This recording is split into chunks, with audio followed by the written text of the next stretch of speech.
Welcome to Shukla study point. आप सभी का स्वागत है आपके अपने YouTube channel Shukla study point में। मैं शिवम शुक्ला आप सभी दोस्तों का हार्दिक स्वागत करता हूं।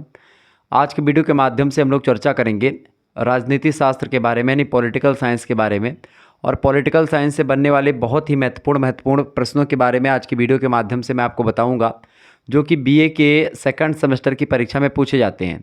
बीए सेकंड सेमेस्टर में आप लोगों को पॉलिटिकल थियरी एंड कॉन्सेप्ट्स के बारे में जानना है, यानी राजनीति शास्त्र में आपको पॉलिटिकल थियरी यानी कि राजनीतिक जो कॉन्सेप्ट हैं, जो अवधारणाएं हैं, जो एक प्रकार से सिद्धांत है राजनीति के, उन सिद्धांतों के बारे में, और राजनीति के जो कॉन्सेप्ट्स हैं यानी अवधारणाएं हैं, उन अवधारणाओं के बारे में आपको जानना है। तो इसी के बारे में बेसिकली हम लोग जानेंगे। महासंग्राम रिवीजन क्लास है 2024 और 25 की परीक्षाओं के लिए। यह लेक्चर बहुत ही महत्वपूर्ण है उन सभी छात्र छात्राओं के लिए जो अब की बार परीक्षा देने वाले हैं। और आपको बता दूं कि यह लेक्चर जो है डॉक्टर राम मनोहर लोहिया अवध विश्वविद्यालय और ऐसे कई विश्वविद्यालय जिनकी परीक्षा लिखित होती है, उन सभी के लिए लेक्चर बहुत ही महत्वपूर्ण है। ये बात आप ध्यान रखेंगे। जिनके परीक्षा ऑब्जेक्टिव होती है उनके लिए ऑलरेडी मैंने कई वीडियोस दी है, तो आप प्लेलिस्ट में जाकर के देख लीजिएगा। चलें, पहला क्वेश्चन हम लोग देखने का प्रयास करते हैं। पहला प्रश्न आ चुका है, राजनीतिक शास्त्र या राजनीति शास्त्र के अध्ययन की दार्शनिक पद्धति को समझाइए। यानी जो फिलोसॉफिकल मेथड है खास करके पॉलिटिकल साइंस को समझने का, उसके बारे में जो है प्रश्न आपसे पूछा जा सकता है। तो आइए जानने का प्रयास करते हैं कि आखिरकार ये दार्शनिक पद्धति होती क्या है। फिलोसॉफिकल मेथड जो कि राजनीति शास्त्र के अध्ययन के लिए उपयोगी है। अब तक जिन पद्धतियों का हमने अध्ययन किया है वे सब आगमनात्मक पद्धति थी। आगमनात्मक पद्धति में क्या होता है, यथार्थ जगत से आंकड़े इकट्ठे किए जाते हैं, यानी जो एक प्रकार से जो रियल एक प्रकार से संसार होता है या वास्तविक जो जगत होता है, वहाँ से तथ्यों को इकट्ठा किया जाता है और उन पर तर्कपूर्ण ढंग से विचार किया जाता है और निष्कर्ष निकाले जाते हैं। किसमें भैया? आगमनात्मक पद्धति में ऐसा किया जाता है क्या कि भाई यथार्थ जगत से जो आंकड़े होते हैं, डाटा होता है, उनको इकट्ठा किया जाता है और उस डाटा का तर्कपूर्ण ढंग से विश्लेषण किया जाता है, विचार किया जाता है और उससे निष्कर्ष निकाले जाते हैं। ये निष्कर्ष ही सामान्य नियम या सिद्धांत कहलाते हैं। ठीक है, इस पद्धति के कार्य कारण में संबंध स्थापित किया जाता है। तो ये होते हैं आपके आगमनात्मक पद्धति। इसके ठीक विपरीत होती है निगमनात्मक पद्धति। ठीक है, निगमनात्मक पद्धति की अगर बात किए तो इसमें क्या होता है, प्रथम आदर्श सिद्धांतों की स्थापना होती है। फिर उसके बाद में क्या, पहले हम लोग एक सिद्धांत बना लेते हैं कि भाई हम इसी के अकॉर्डिंग आगे बढ़ेंगे। फिर उसके बाद में उस सिद्धांत पर चलने के लिए कहा जाता है कि भाई जिस सिद्धांत को आपने बनाया है उन सिद्धांतों पर आगे बढ़ें। और इस प्रकार आगमन पद्धति यथार्थ से आदर्श की ओर ले जाती है। यानी कि जो आगमनात्मक पद्धति होती है वो सत्य से आदर्श की ओर ले जाती है। किससे? यथार्थ से आदर्श की, यानी कि रियल से आइडियल की ओर ले जाती है। जबकि जो निगमनात्मक पद्धति होती है वो आइडियल से यथार्थ की ओर ले जाती है, यानी कि आदर्श से रियल की तरफ ले जाती है निगमनात्मक पद्धति। ठीक है, डिटेक्टिव मेथड जो होता है वो आदर्श से यथार्थ की ओर ले जाता है और जो आगमनात्मक पद्धति होती है वो यथार्थ से आदर्श की ओर ले जाती है। ठीक है, राजनीति शास्त्र के अध्ययन की दार्शनिक पद्धति निगमनात्मक पद्धति है, यानी कि आदर्श से यथार्थ की ओर ले जाना। यानी जो चीज़ें अभी हम एक सिद्धांतों पर आधारित चीज़ों पर अध्ययन करते हैं और इन्हीं सिद्धांतों पर आगे बढ़ करके हम सत्य की खोज करते हैं। ठीक है, ये होती है निगमनात्मक पद्धति। दार्शनिक पद्धति यही है बेसिकली, यह आदर्श से यथार्थ की ओर ले जाती है। इस पद्धति में दार्शनिक ऐसे आदर्श सिद्धांतों की स्थापना करता है जो उसकी दृष्टि से जनहितकारी होता है और सभी के लिए उपयोगी होता है।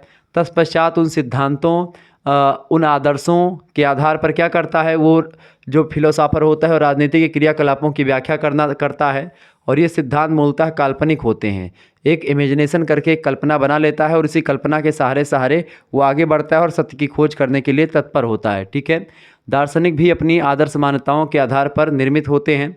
दार्शनिक अपने आदर्श सिद्धांतों को सत्य और स्वयं सिद्ध मान करके उस पर चलता है। और इसमें सबसे बड़ा दोष ये होता है इस पद्धति में कि ये सिद्धांत पूर्व प्रयोग या परीक्षण के द्वारा स्थिर नहीं किए जाते, वरन दार्शनिक के अपने चिंतन, अपने मनन और उसकी कल्पना का परिणाम ये सिद्धांत होता है। कुल मिलाकर के दार्शनिक की कल्पना कैसी है, उसका मनन, उसका चिंतन कैसा है, उसी पर डिपेंड होता है बेसिकली ये। ठीक है, थोड़ा सा एक बार वीडियो को लाइक और शेयर कर दीजिएगा। मैं थोड़ा सा और एक बार चेक कर लूँ कुछ चीज़ें अभी। ठीक है, तो चले समझने का प्रयास करते हैं। तो ये है आपकी आगमनात्मक और निगमनात्मक पद्धति। अब थोड़ा सा और आगे बढ़ते हैं अगले प्रश्न की ओर और जानते हैं कि आखिरकार व्यवहारवादी अध्ययन की क्या क्या सीमाएं हैं, उनके बारे में जान लेते हैं। व्यवहारवादी अध्ययन क्या है? राजनीति शास्त्र में ये सब एक प्रकार से सिद्धांत हैं, जिन सिद्धांतों का प्रयोग करके हम राजनीति विज्ञान के नियमों को, उसके बारे में जानने का प्रयास करते हैं, उसका अध्ययन करते हैं। तो व्यवहारवादी अध्ययन पद्धति आजकल आधिकारिक या अधिक से अधिक लोकप्रिय होती जा रही है, किंतु इसकी भी अपनी कुछ सीमाएं हैं, इसकी भी लिमिटेशंस हैं। यानी व्यवहारवादी अध्ययन पद्धति की भी कुछ लिमिटेशंस हैं, जिनकी ओर खास करके प्रोफेसर सिबली महोदय ने संकेत किया। कहा और सीमाएं बताई कौन कौन सी व्यवहारवादी उपागम की या व्यवहारवादी अध्ययन की राजनीति शास्त्र के। पहली सीमा ये बताई कि व्यवहारवादी अध्ययन के आधार पर की जाने वाली जो भविष्यवाणियाँ होती हैं वो शुद्ध वैज्ञानिक नहीं होती हैं। ठीक है, शुद्ध वैज्ञानिक मतलब कि पूर्ण रूप से सत्य नहीं होती। यानी कि व्यवहारवादी उपागम या व्यवहारवादी अध्ययन पद्धति के अकॉर्डिंग अगर आप कोई भविष्यवाणी करते हैं राजनीति शास्त्र को लेकर के, तो वो एक प्रकार से पूर्ण रूप से सत्य नहीं होती हैं। इन भविष्यवाणियों में परंतु, किंतु, यदि आदि ऐसे कई शब्द जुड़े होते हैं जो इनकी वैज्ञानिकता में शंका उत्पन्न करते हैं। यानी कि पूर्ण रूप से वैज्ञानिक तथ्य जो है व्यवहारवादी उपागम से, व्यवहारवादी अध्ययन पद्धति से सामने नहीं आते हैं राजनीति शास्त्र में। ये बातें ध्यान रखेंगे। दूसरी बात है, व्यवहारवादी अध्ययन का क्षेत्र सीमित होता है। सीमित मतलब एक लिमिट में होता है। वह केवल वर्तमान मानव व्यवहार क्या है और क्यों है, उसी का अध्ययन करता है। वर्तमान में मनुष्य का व्यवहार कैसा है, उसी व्यवहार का अध्ययन, व्यवहार कैसा है और वो व्यवहार क्यों है, इन दो फैक्टर्स पर काम करता है व्यवहारवादी उपागम। ठीक है, इसका अध्ययन करता है। भूतकाल में मानव व्यवहार कैसा और क्यों था, भविष्य में वह कैसा होगा और क्यों होना चाहिए, उसका उत्तर देने में सक्षम नहीं है व्यवहारवादी अध्ययन। इसीलिए इसके लिमिटेशंस ये हैं। कुल मिलाकर के व्यवहारवादियों के वैज्ञानिक प्रयास इसमें अधिक सहायता प्रदान नहीं करते। इन प्रश्नों का उत्तर ढूंढने के लिए हमें इतिहास और राजनीति दर्शन की मदद लेनी पड़ती है। इसीलिए एक प्रकार से इसकी भी लिमिटेशंस बहुत सारी आपके समक्ष आती हैं। तीसरी लिमिटेशंस ये है व्यवहारवादी अध्ययन पद्धति की राजनीति शास्त्र के, व्यवहारवादी मानव जीवन के यथार्थ व्यवहार का ही अध्ययन करते हैं, आदर्श व्यवहार का अध्ययन नहीं करते हैं। ये भी एक लिमिटेशंस है, चूँकि एक पहलू का अध्ययन करते हैं, आदर्श का तो कर लेते हैं, ठीक है, लेकिन मतलब आदर्श का नहीं करते हैं, केवल व्यवहार का और खास करके यथार्थ व्यवहार का ही अध्ययन की करती है जो व्यवहारवादी उपागम होता है, बाकी आदर्श का नहीं करती। इसलिए वे आदर्श निरूपण अथवा नीति निर्धारण में सहायक नहीं होती। यानी कि नियम कायदे बनाने में व्यवहारवादी उपागम जो होता है उतना परफेक्ट नहीं होता जितना एक प्रकार से अन्य चीज़ें होती। नीति निर्धारण में जीवन मूल्यों के विभिन्न विकल्पों में एक को चुना जाता है जो व्यवहारवादी अध्ययन पद्धति के विरुद्ध होता है। मतलब व्यवहारवादी अध्ययन पद्धति का प्रयोग करके आप किसी भी गंतव्य तक या किसी भी नियम कायदे को नहीं बना सकते हैं। ठीक है, ये बात आप ध्यान रखेंगे। आगे देखते हैं, अगला क्वेश्चन आ चुका है। तीसरा नंबर प्रश्न आपकी स्क्रीन पर आ चुका है। बढ़िया प्रश्न है, राजनीति शास्त्र और इतिहास के बीच में क्या संबंध है बताएं। देखिए, राजनीति शास्त्र और इतिहास आपस में घनिष्ठ संबंधित हैं। इसलिए संबंधित हैं क्योंकि राजनीति शास्त्र जो है वो मनुष्य के राज्य संबंधी क्रियाकलाप जो होते हैं, चूँकि मनुष्य जिसमें रहता है उसको राज्य कहते हैं, और राज्य से रिलेटेड जो भी क्रियाकलाप होते हैं उनका अध्ययन करता है राजनीति शास्त्र। इतिहास मनुष्य के समग्र भूतकालीन जीवन का अध्ययन करता है। इतिहास क्या है, मनुष्य के पॉलिटिकल, सामाजिक और ऐसे तमाम प्रकार के पहलुओं का अध्ययन करता है। तो कहीं ना कहीं पे पॉलिटिकल हिस्ट्री भी एक प्रकार से इतिहास में बेसिकली पढ़ाई जाती है। तो यानी कि एक प्रकार से जो इतिहास है वो भूतकालीन राजनीति है, ऐसा कहें तो ज़्यादा बेटर होगा। तो इतिहास मनुष्य के समग्र भूतकालीन जीवन का अध्ययन करता है। इतिहास में विगत काल की राजनीतिक, सामाजिक, धार्मिक, आर्थिक और कला संबंधी तमाम प्रकार की परिस्थितियों का, तमाम कारणों का, तमाम घटनाओं का और उनके परिणाम जो निकले हैं उन सभी का अध्ययन जो है ये इतिहास में किया जाता है। इस प्रकार हम देखते हैं कि इतिहास जो है वो मनुष्य के राजनीतिक जीवन का भी अध्ययन करता है। अतः दोनों शास्त्र आपस में घनिष्ठ रूप से जुड़े हुए हैं। इतिहास बेसिकली वर्तमान, मतलब जो राजनीति है ये वर्तमान इतिहास है, और जो एक प्रकार से भूतकालीन राजनीति है वो एक प्रकार से इतिहास है, ऐसा बोले तो ज़्यादा बेटर होगा। यानी कि इतिहास और राजनीति दोनों एक दूसरे के जुड़े हुए हैं और एक दूसरे से संबंधित हैं, एक ही सिक्के के दो पहलू हैं। इतिहास और राजनीति एक दूसरे से एक प्रकार से यानी एक ही थाली के चट्टे बट्टे हैं, ऐसा भी आप कह सकते हैं। अगला प्रश्न आपकी स्क्रीन पर आ चुका, फटाफट से वीडियो को लाइक और शेयर करते रहिएगा। चौथा क्वेश्चन आ चुका है महोदय, प्रश्न है राजनीति शास्त्र और समाज शास्त्र में क्या संबंध है। देखिए, समाज शास्त्र जो होता है समाज के संगठन का अध्ययन करता है, समाज का स्वरूप कैसा होता है उसका अध्ययन करता है, सामाजिक जीवन का विधिवत अध्ययन करता है समाज शास्त्र, सामाजिक संबंधों का अध्ययन करता है और सामाजिक समुदायों तथा सामाजिक जीवन के नियमों का, सिद्धांतों का प्रतिपादन भी समाजशास्त्र करता है। जबकि राजनीति शास्त्र की बात की तो ये सामाजिक जीवन के एक अंग राजनीतिक पहलू का ही अध्ययन करता है। यानी अगर देखें तो समाज शास्त्र की जो विषय वस्तु है, क्राइटेरिया है, वो राजनीति शास्त्र से कहीं ज़्यादा है। यानी समाज शास्त्र मनुष्य के जीवन के समस्त पहलुओं का अध्ययन करता है, जबकि राजनीति शास्त्र मनुष्य के जीवन के मात्र राजनीतिक पहलू का ही अध्ययन करता है। मतलब ये है कि राजनीति विज्ञान की विषय वस्तु अपेक्षाकृत समाज शास्त्र से छोटी है। यानी समाज शास्त्र की विषय वस्तु ब्रॉड है, बड़ी है, विस्तृत है, जबकि पॉलिटिकल साइंस की जो विषय वस्तु है वो समाज शास्त्र की अपेक्षा छोटी है। ये बात आप ध्यान रखेंगे, ठीक है। तो राजनीति शास्त्र क्या करता है, सामाजिक जीवन के एक अंग का अध्ययन करता है, वो राजनीतिक अंग या राजनीतिक पहलू, ठीक है। राज्य और सरकार समाज के ही अंग होते हैं, चूँकि समाज में राज्य और सरकार ये दो चीज़ें जरूर होती हैं, उन्हीं दोनों चीज़ों का अध्ययन करता है पॉलिटिकल साइंस। अतः समाजशास्त्र और राजनीति शास्त्र एक दूसरे से बहुत बहुत घनिष्ठ रूप से संबंधित हैं, उनमें आपस में गहरा संबंध है, एक ही चट्टे मतलब एक ही थाली के चट्टे बट्टे हैं। ये सब आप हर एक उसमें बता सकते हैं, एक ही सिक्के के दो पहलू हैं। जितना एक प्रकार से राजनीति शास्त्र इतिहास पे से संबंधित है, उतना इतिहास राजनीति से संबंधित है। इसे बना करके आप लिख देंगे, आसानी से आपको नंबर मिल जाएगा। एग्जामिनर प्रसन्न हो जाएगा कि तो भैया लड़कवा तो फिलोसॉफर होएगा। यानी जब भी आप लिखेंगे ऐसे कि ये तो एक ही सिक्के के दो पहलू हैं, जितना या राजनीति और समाजशास्त्र एक दूसरे पर अन्योन्याश्रित का संबंध रखते हैं, इतिहास जो होता है या समाजशास्त्र या मतलब जो भी संबंध दो सब्जेक्ट में के बीच में आपको संबंध बताना होगा, अंतर बताना होगा, तो आप आसानी से बता पाएंगे जब एक प्रकार से क्या होगा, जब एक प्रकार से आप इन चीज़ों को जानेंगे, ठीक है। तो आप ये थोड़ा सा समझ लें जो मैंने आपको बताया, तो ये प्रश्न आपकी परीक्षा में आएगा, ये बात ध्यान रखेंगे। अगला क्वेश्चन आ चुका है भैया, 5वां नंबर प्रश्न है, व्यवहारवाद की प्रमुख सीमाओं पर संक्षेप में प्रकाश डालिए। तो व्यवहारवाद की प्रमुख सीमाएं निम्नलिखित हैं।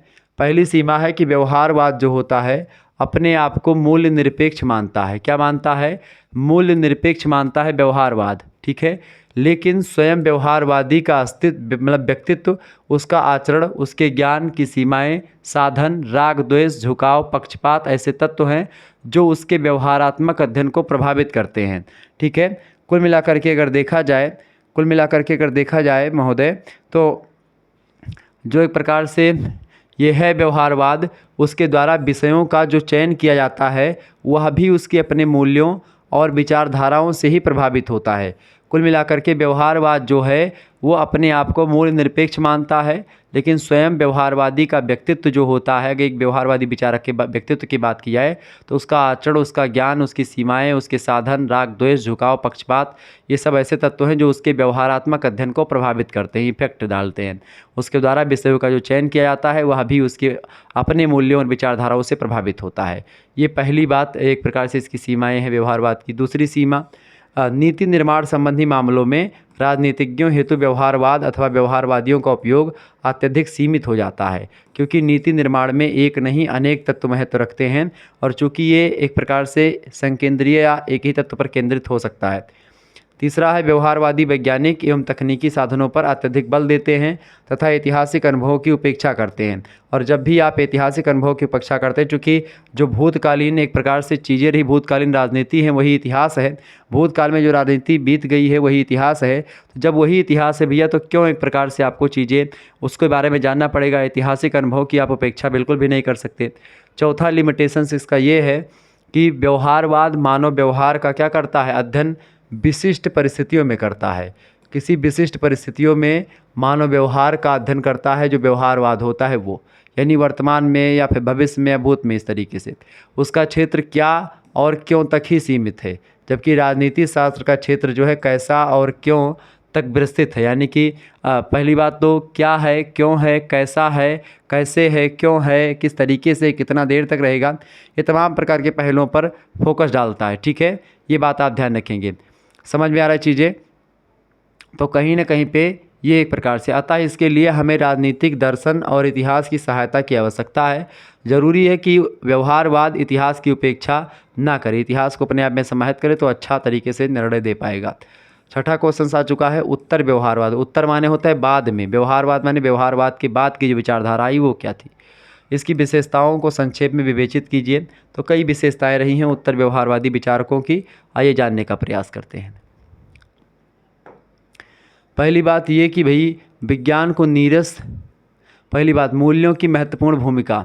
मूल्यों की महत्वपूर्ण भूमिका जो है ये एक प्रकार से उत्तर व्यवहारवाद में आपको देखने को मिलेगी। व्यवहारवाद ने धर्मनिरपेक्षता पर बल दे करके राजनीति विज्ञान को नीरस और प्रयोजनहीन बना दिया था या बना दिया है, लेकिन उत्तर व्यवहारवाद के आने से मूल्यों के निर्माण की निर्णायक भूमिका तथा महत्व को स्वीकार किया गया। और उत्तर व्यवहारवादियों की मान्यता ये है कि यदि ज्ञान को सही प्रयोजनों हेतु प्रयोग में लाना है तो मूल्यों को केंद्रीय स्थिति प्रदान करनी होगी। जब तक मूल्यों को केंद्रीय स्थिति प्रदान नहीं की जाएगी तब तक एक प्रकार से आप जो है एक प्रकार से मूल्यों को या एक प्रकार मतलब ज्ञान को सही प्रयोजनों हेतु प्रयोग में आप नहीं ला पाएंगे। जब आप मूल्यों को केंद्रीय स्थिति प्रदान करेंगे तभी ऐसा हो पाएगा कि आप ज्ञान को सही प्रयोजन सही उद्देश्य के लिए ला पाएंगे। दूसरी बात, दूसरा विशेषता ये है उत्तर व्यवहारवादियों की, ये लोग समस्याओं के विश्वसनीय समाधान की आवश्यकता की बात करते हैं। यानी व्यवहारवाद अमूर्त अवधारणाओं तथा विकल्पों के साथ जुड़ा था। उत्तर व्यवहारवादी समाज की तत्कालीन समस्याएं जो होती हैं उनकी उपेक्षा नहीं करते हैं, वर्तमान की जो समस्याएं हैं उन पर भी फोकस करते हैं और बल्कि इस बात पर बल देते हैं, जोर देते हैं कि राजनीति विज्ञान का उद्देश्य मानव जाति और वास्तविक समस्याओं का समाधान करने की दिशा में आगे बढ़ना और आवश्यकताओं की पूर्ति करना है। तो ये एक प्रकार से राजनीति विज्ञान के उद्देश्य को समझने के साथ साथ और राजनीति विज्ञान का क्या उद्देश्य है उन उद्देश्यों की प्राप्ति के लिए आगे चल करके काम करते हैं। तो ये होता है आपका एक प्रकार से राजनीति विज्ञान में एक प्रकार से उत्तर व्यवहारवाद। उत्तर व्यवहारवाद के बारे में तीसरी विशेषता उत्तर व्यवहारवाद की ये है दोस्तों, सामाजिक परिवर्तन पर बल देते हैं। यानी कि सोशल चेंज पर बल देते हैं, सामाजिक परिवर्तन जरूरी है उत्तर व्यवहारवादी मानते हैं। उत्तर व्यवहारवादियों के अनुसार यथास्थिति तथा सामाजिक संरक्षण के स्थान पर सामाजिक परिवर्तन तथा गतिशीलता को अपनाया जाना चाहिए। सामाजिक परिवर्तन को गति और दिशा प्रदान की जानी चाहिए। सामाजिक परिवर्तन को यथास्थिति बनाए रखने में एक प्रकार से उतना ज़्यादा एक प्रकार से महत्व नहीं है जितना ज़्यादा उसको एक प्रकार से स्वतंत्र छोड़ देने में है, क्योंकि समाज जो है एक प्रकार से मनुष्य का जो संबंध होता है वो परिवर्तनशील होता है। इसीलिए ज़रूरी है कि भाई उसमें परिवर्तन किया जाए, परिवर्तन हो। ठीक है, ये बात आप ध्यान रखेंगे। आगे देखते हैं, अगला क्वेश्चन आ चुका है। चौथा पॉइंट है कर्तव्य निष्ठा या कर्म निष्ठा पर बल देते हैं। उत्तर व्यवहारवादी विचारक जो हैं इनकी विशेषता ये कर्तव्य निष्ठा या कर्म निष्ठा पर बल देते हैं। उत्तर व्यवहारवाद कर्तव्य निष्ठा या कर्म निष्ठा पर बल देते हैं। अन्य शब्दों में कहा जा सकता है कि चिंतनोन्मुख ज्ञान के स्थान पर क्रियाशील ज्ञान होना चाहिए। ऐसा ये लोग बताते हैं कि ज़्यादा चिंतन आप ना करें, क्रियाशील ज्ञान होना चाहिए आपके पास। तो ठीक है, तो ये होते हैं आपके जो है उत्तर व्यवहारवादी विचारक।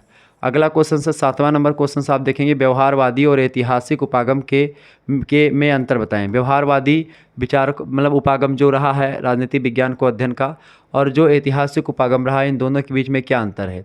तो देखें कई अंतर है। पहला अंतर, ऐतिहासिक विश्लेषण का आधार भूतकालीन राजनीतिक घटनाएं होती हैं। यानी भूतकाल में जो राजनीति से रिलेटेड घटनाएं या जो सिचुएशंस होती हैं उन सभी का अध्ययन एक प्रकार से करता है कौन, ऐतिहासिक विश्लेषण के अंतर्गत किया जाता है। जबकि जो व्यवहारवादी उपागम होता है, व्यवहारवादी अप्रोच होता है, ये विश्लेषण का आधार वर्तमान राजनीतिक घटनाएं, यानी कि इसमें विश्लेषण किसका करते हैं, वर्तमान में जो राजनीतिक घटनाएं होती हैं उन राजनीतिक घटनाओं का वर्तमान की, यानी ये इतिहास की उपेक्षा करता है, इसीलिए ये सफल नहीं रहा। दूसरी बात, ऐतिहासिक उपागम जो होता है ये नैतिक संस्थागत मूल्यों के आधार पर अध्ययन पर बल देता है। ठीक है, जबकि व्यवहारवादी उपागम जो है ये अनुभवात्मक वैज्ञानिकता पर बल देता है। ठीक है, तो ये नैतिक संस्थागत मूल्यों के आधार के अध्ययन पर बल देता है। ऐतिहासिक अध्ययन पद्धति जो है, जो व्यवहारवादी अध्ययन पद्धति या व्यवहारवादी उपागम है, ये अनुभवात्मक वैज्ञानिकता पर बल देता है। तो ये दोनों में अंतर हुआ। तीसरा अंतर ये है कि ऐतिहासिक उपागम में क्या होता है, राजनीतिक संस्थाओं के भूतकालीन यानी कि जो बीत चुका है उस व्यवहार और उन घटनाओं का अध्ययन किया जाता है ऐतिहासिक उपागम में। जबकि व्यवहारवादी उपागम में होता है व्यक्ति के यथार्थ परक यानी जो वर्तमान में चल रहा है उस राजनीतिक व्यवहार के अध्ययन पर बल दिया जाता है। ठीक है, समझ रहे हैं। और चौथा अंतर ये है कि व्यवहारवादी उपागम का क्षेत्र ऐतिहासिक उपागम की अपेक्षा अत्यधिक होता है।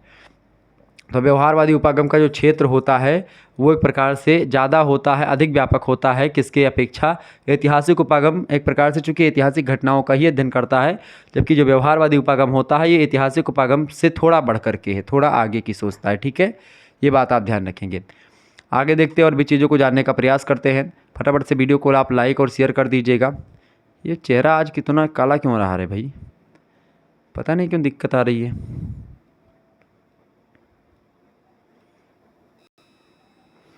चलें, तो ये आपके हैं यथार्थवादी उपागम। ठीक है, देखें व्यवहारवादी उपागम का क्षेत्र ऐतिहासिक उपागम की अपेक्षा अधिक व्यापक होता है। आगे बढ़ते और भी प्रश्नों को जानने का प्रयास करते हैं। अगला क्वेश्चन आ चुका है, फटाफट से आप देखेंगे। प्रश्न बहुत ही ज़बरदस्त है, कल डॉक्टर राम मनोहर लोहिया अवध विश्वविद्यालय का पेपर है, उसके लिए लेक्चर बहुत ही महत्वपूर्ण है। प्रश्न है, सैद्धांतिक राजनीति तथा व्यवहारिक राजनीति में क्या अंतर है, स्पष्ट करें। देखिए पहला अंतर यह है, सैद्धांतिक राजनीति में राज्य और शासन का विधान इत्यादि के सिद्धांत आते हैं, जबकि व्यवहारिक राजनीति में राज्य सरकार के वास्तविक स्वरूप और उसकी कार्यप्रणाली आती है। दूसरा अंतर, सैद्धांतिक राजनीति में क्या होता है, उसका संबंध राज्य की मूल समस्याओं से होता है, ना कि उसका संबंध किसी सरकार के विशेष कार्यों या लक्ष्यों तक तथा पहुंचने के साधनों से होता है। जबकि आप देखेंगे व्यवहारिक राजनीति जो होती है इसका संबंध उस वास्तविक कार्यप्रणाली से होता है जिसके द्वारा सरकारें अपने कार्यों में सफलता प्राप्त करती हैं। तो ये अंतर होता है बेसिकली राजनीतिक मतलब कि व्यवहारिक राजनीति और सैद्धांतिक राजनीति में। ठीक है, ये बात आप ध्यान रखेंगे। थोड़ा और आगे बढ़ते और भी चीज़ों को जानने का प्रयास करते। ठीक है, आगे बढ़ते हैं। अगला क्वेश्चन आ चुका है, 9वां नंबर प्रश्न आप देखेंगे, फटाफट से आप देखिएगा। प्रश्न है भैया, प्रश्न है लॉक के अनुसार सामाजिक समझौते का क्या रूप था। तो लॉक के अनुसार आदिम अवस्था व उसके बाद कुल 2 समझौते हुए। पहले समझौते के द्वारा क्या हुआ, प्राकृतिक अवस्था का अंत करके समाज की स्थापना करी गई। ये प्राकृतिक अवस्था क्या थी, जब समाज नहीं था, जब राज्य की उत्पत्ति नहीं हुई थी, उससे पहले के समाज को प्राकृतिक अवस्था कहते हैं। तो लॉक एक प्रकार से सामाजिक समझौते के सिद्धांत को देने वाले एक विद्वान हैं। जॉन लॉक, थॉमस हॉब्स और जीन जैक्स रूसो, ये 3 ऐसे विद्वान हैं जिन्होंने सामाजिक समझौते का सिद्धांत दिया जो कि राज्य की उत्पत्ति के हैं। राज्य की उत्पत्ति के सिद्धांतों की अगर बात करें, बेसिकली दैवीय उत्पत्ति का सिद्धांत भी एक बड़ा फेमस सिद्धांत रहा है, लेकिन सामाजिक समझौते का सिद्धांत ये भी बड़ा फेमस सिद्धांत रहा है। और तमाम प्रकार के सिद्धांत आए। ठीक है, तो उन्हीं सिद्धांतों में से जो सामाजिक समझौता हुआ, सामाजिक समझौते से पहले जो मनुष्य रहता था उसी को प्राकृतिक अवस्था बोलते थे। तो लॉक की जो प्राकृतिक अवस्था है उसमें क्या था कि मनुष्य जो था वो आपस में एक प्रकार से तालमेल बना करके रहता था, यानी कि उसमें कोई दिक्कत या कोई झगड़ा लड़ाई नहीं होती थी। जबकि थॉमस हॉब्स के प्राकृतिक अवस्था के मानव के स्वभाव की अगर आप बात करेंगे तो प्राकृतिक अवस्था के जो मानव स्वभाव है उसके बारे में अगर बताऊं तो जो लॉक की मतलब कि जो थॉमस हॉब्स की प्राकृतिक अवस्था का मानव है वो क्या है, जो हॉब्स की जो प्राकृतिक अवस्था है उसका जो मानव है उस लड़ाई झगड़ा करता है। वो एक प्रकार से जो है जब टिट फॉर टैट की बात होती वहाँ पर हमेशा यानी जो कमज़ोर वर्ग होते हैं उन पर दबाव डाल करके जो बड़े वर्ग होते थे यानी कि जो बलशाली था वही एक प्रकार से हड़प ले रहा था सब कुछ। तो ऐसे में लोग ब्रह्मा के पास गए और एक समझौता करवाया तो सामाजिक समझौता हुआ। लेकिन यहाँ पर कुछ ऐसा इसके विपरीत था, यानी प्राकृतिक अवस्था का अंत करके समाज की स्थापना की गई। पहला समझौता ये हुआ और इस समझौते का उद्देश्य था व्यक्तियों के जीवन, स्वतंत्रता और संपत्ति की रक्षा करना। पहले समझौते के बाद शासक और शासित के मध्य में, यानी जो शासक है, जो शासन करने वाला और जिस पर शासन करना है, उन दोनों के बीच में एक दूसरा समझौता हुआ जिसमें शासित वर्ग के द्वारा शासक को कानून बनाने, उसकी व्याख्या करने और उन्हें लागू करने का अधिकार दिया गया, परंतु शासक की शक्ति पर अंकुश लगा दिया गया कि उसके द्वारा निर्मित कानून अनिवार्य रूप से प्राकृतिक नियमों के अनुकूल और अनुरूप होंगे तथा वे जनता के हित में ही होंगे। इस प्रकार लॉक के द्वारा प्रतिपादित समझौते के आधार पर राज्य का स्वरूप वैधानिक एवं सीमित राजतंत्र सिद्ध होता है। कुल मिलाकर के ये एक प्रकार से था लॉक के अनुसार सामाजिक समझौते का रूप। आगे देखते हैं, अगला क्वेश्चन आ चुका है, रूसो, जीन जैक्स रूसो की समान इच्छा का सिद्धांत या समान इच्छा की जो विशेषता है उसके बारे में बताएं। बढ़िया प्रश्न है, ये परीक्षा में आ सकता है। तो रूसो की समान इच्छा के 2 प्रकार थे। पहली बात तो वास्तविक इच्छा एक थी और दूसरी आदर्श इच्छा। इसकी विशेषताएं कई हैं, चाहे वास्तविक इच्छा और आदर्श इच्छा दोनों अलग अलग। एक वास्तविक इच्छा होती है जो कि वास्तव में होती है और एक आदर्श होती है जो आइडियल इच्छा होती है, जो कि प्रकार से जो इच्छाएं आपसे पहले बहुत सारे लोगों ने करी। पहली बात, समान इच्छा संप्रभु होती है। समान इच्छा क्या होती है, संप्रभु होती है, उस पर एक प्रकार से किसी का कोई बाउंडेशन, कोई दबाव नहीं होता। दूसरी बात, समान इच्छा विवेक पर आधारित होती है, औचित्यपूर्ण इच्छा होती है। या भावनाओं और संवेगों पर आधारित होती है, कारण कभी गलत नहीं हो सकता इसका। तीसरी बात, समान इच्छा अस्थायी होती है। चौथी बात, समान इच्छा आदेय या अविभाज्य होती है। पांचवी बात, समान इच्छा सर्वोच्च और निरंकुश होती है, उस पर किसी का अंकुश नहीं होता, सबसे ऊंची होती है। समान इच्छा एक प्रकार से बहुत लोगों की होती है और एक प्रकार से जाहिर सी बात है समान इच्छा एक प्रकार से होनी भी चाहिए। तो ये एक प्रकार से रूसो ने बताया, जीन जैक्स रूसो ने। आगे बढ़ते हैं, अगला क्वेश्चन आ चुका है। तो ये सब पॉइंट थोड़े थोड़े पॉइंट हैं, इन पर आप आगे चल करके बना करके दीर्घ उत्तरीय में भी लिख सकते हैं। अगला क्वेश्चन आपकी स्क्रीन पर आ चुका है, सभी लोग देखने का प्रयास करेंगे। प्रश्न है, राज्य की उत्पत्ति के मार्क्सवादी सिद्धांत की प्रमुख विशेषताएं क्या हैं? ये विशेषताएं निम्नलिखित है। मार्क्सवाद जो है एक प्रकार से बेसिकली वर्ग संघर्ष की बात करता है। कार्ल मार्क्स एक प्रकार से राज्य की उत्पत्ति के वर्ग संघर्ष, वो कहते हैं कार्ल मार्क्स बेसिकली किसी राज्य की कल्पना नहीं करते, वो वर्ग विहीन समाज की बात करते हैं, वो बिना किसी वर्ग के राज्य की कल्पना करते हैं, वो हैं कार्ल मार्क्स। ठीक है, तो कई विशेषताएं हैं। राज्य एक स्वाभाविक और प्राकृतिक संस्था नहीं है। संपत्तिशाली लोग जो हैं, जिसके पास पैसा ज़्यादा है, उन्होंने अपने हितों और अपने स्वार्थों की रक्षा के लिए राज्य की स्थापना की है, ऐसा कार्ल मार्क्स मानते हैं। दूसरी बात, राज्य एक वर्गीय संस्था है, यानी कि राज्य में एक प्रकार से वर्ग होता है। ये पूंजीपतियों द्वारा श्रमिकों के शोषण का एक यंत्र होता है राज्य, और यह कभी भी श्रमिकों का भला नहीं कर सकता राज्य। ये हमेशा पूंजीपतियों का ही एक प्रकार से प्रॉफिट देखता है। जो गरीब वर्ग हैं या जो एक प्रकार से गरीब वर्ग है उन पर फोकस नहीं करता है, ऐसा मार्क्सवादी विचारक मानते हैं। ठीक है, ये बात आप ध्यान रखेंगे। ओके, चलें, तो ये भला नहीं कर सकता। तीसरी बात ये कि राज्य शक्ति पर आधारित होता है। क्या? राज्य जो होता है भैया वो शक्ति पर आधारित होता है। ठीक है, राज्य शक्ति पर आधारित होता है। सरल शब्दों में कहूँ तो पूंजीपति वर्ग राज्य की सत्ता का प्रयोग अपने हितों की रक्षा के लिए श्रमिकों के विरुद्ध करता है। चौथी बात, राज्य एक अस्थायी संस्था है, यानी कि कभी भी भंग हो सकती है।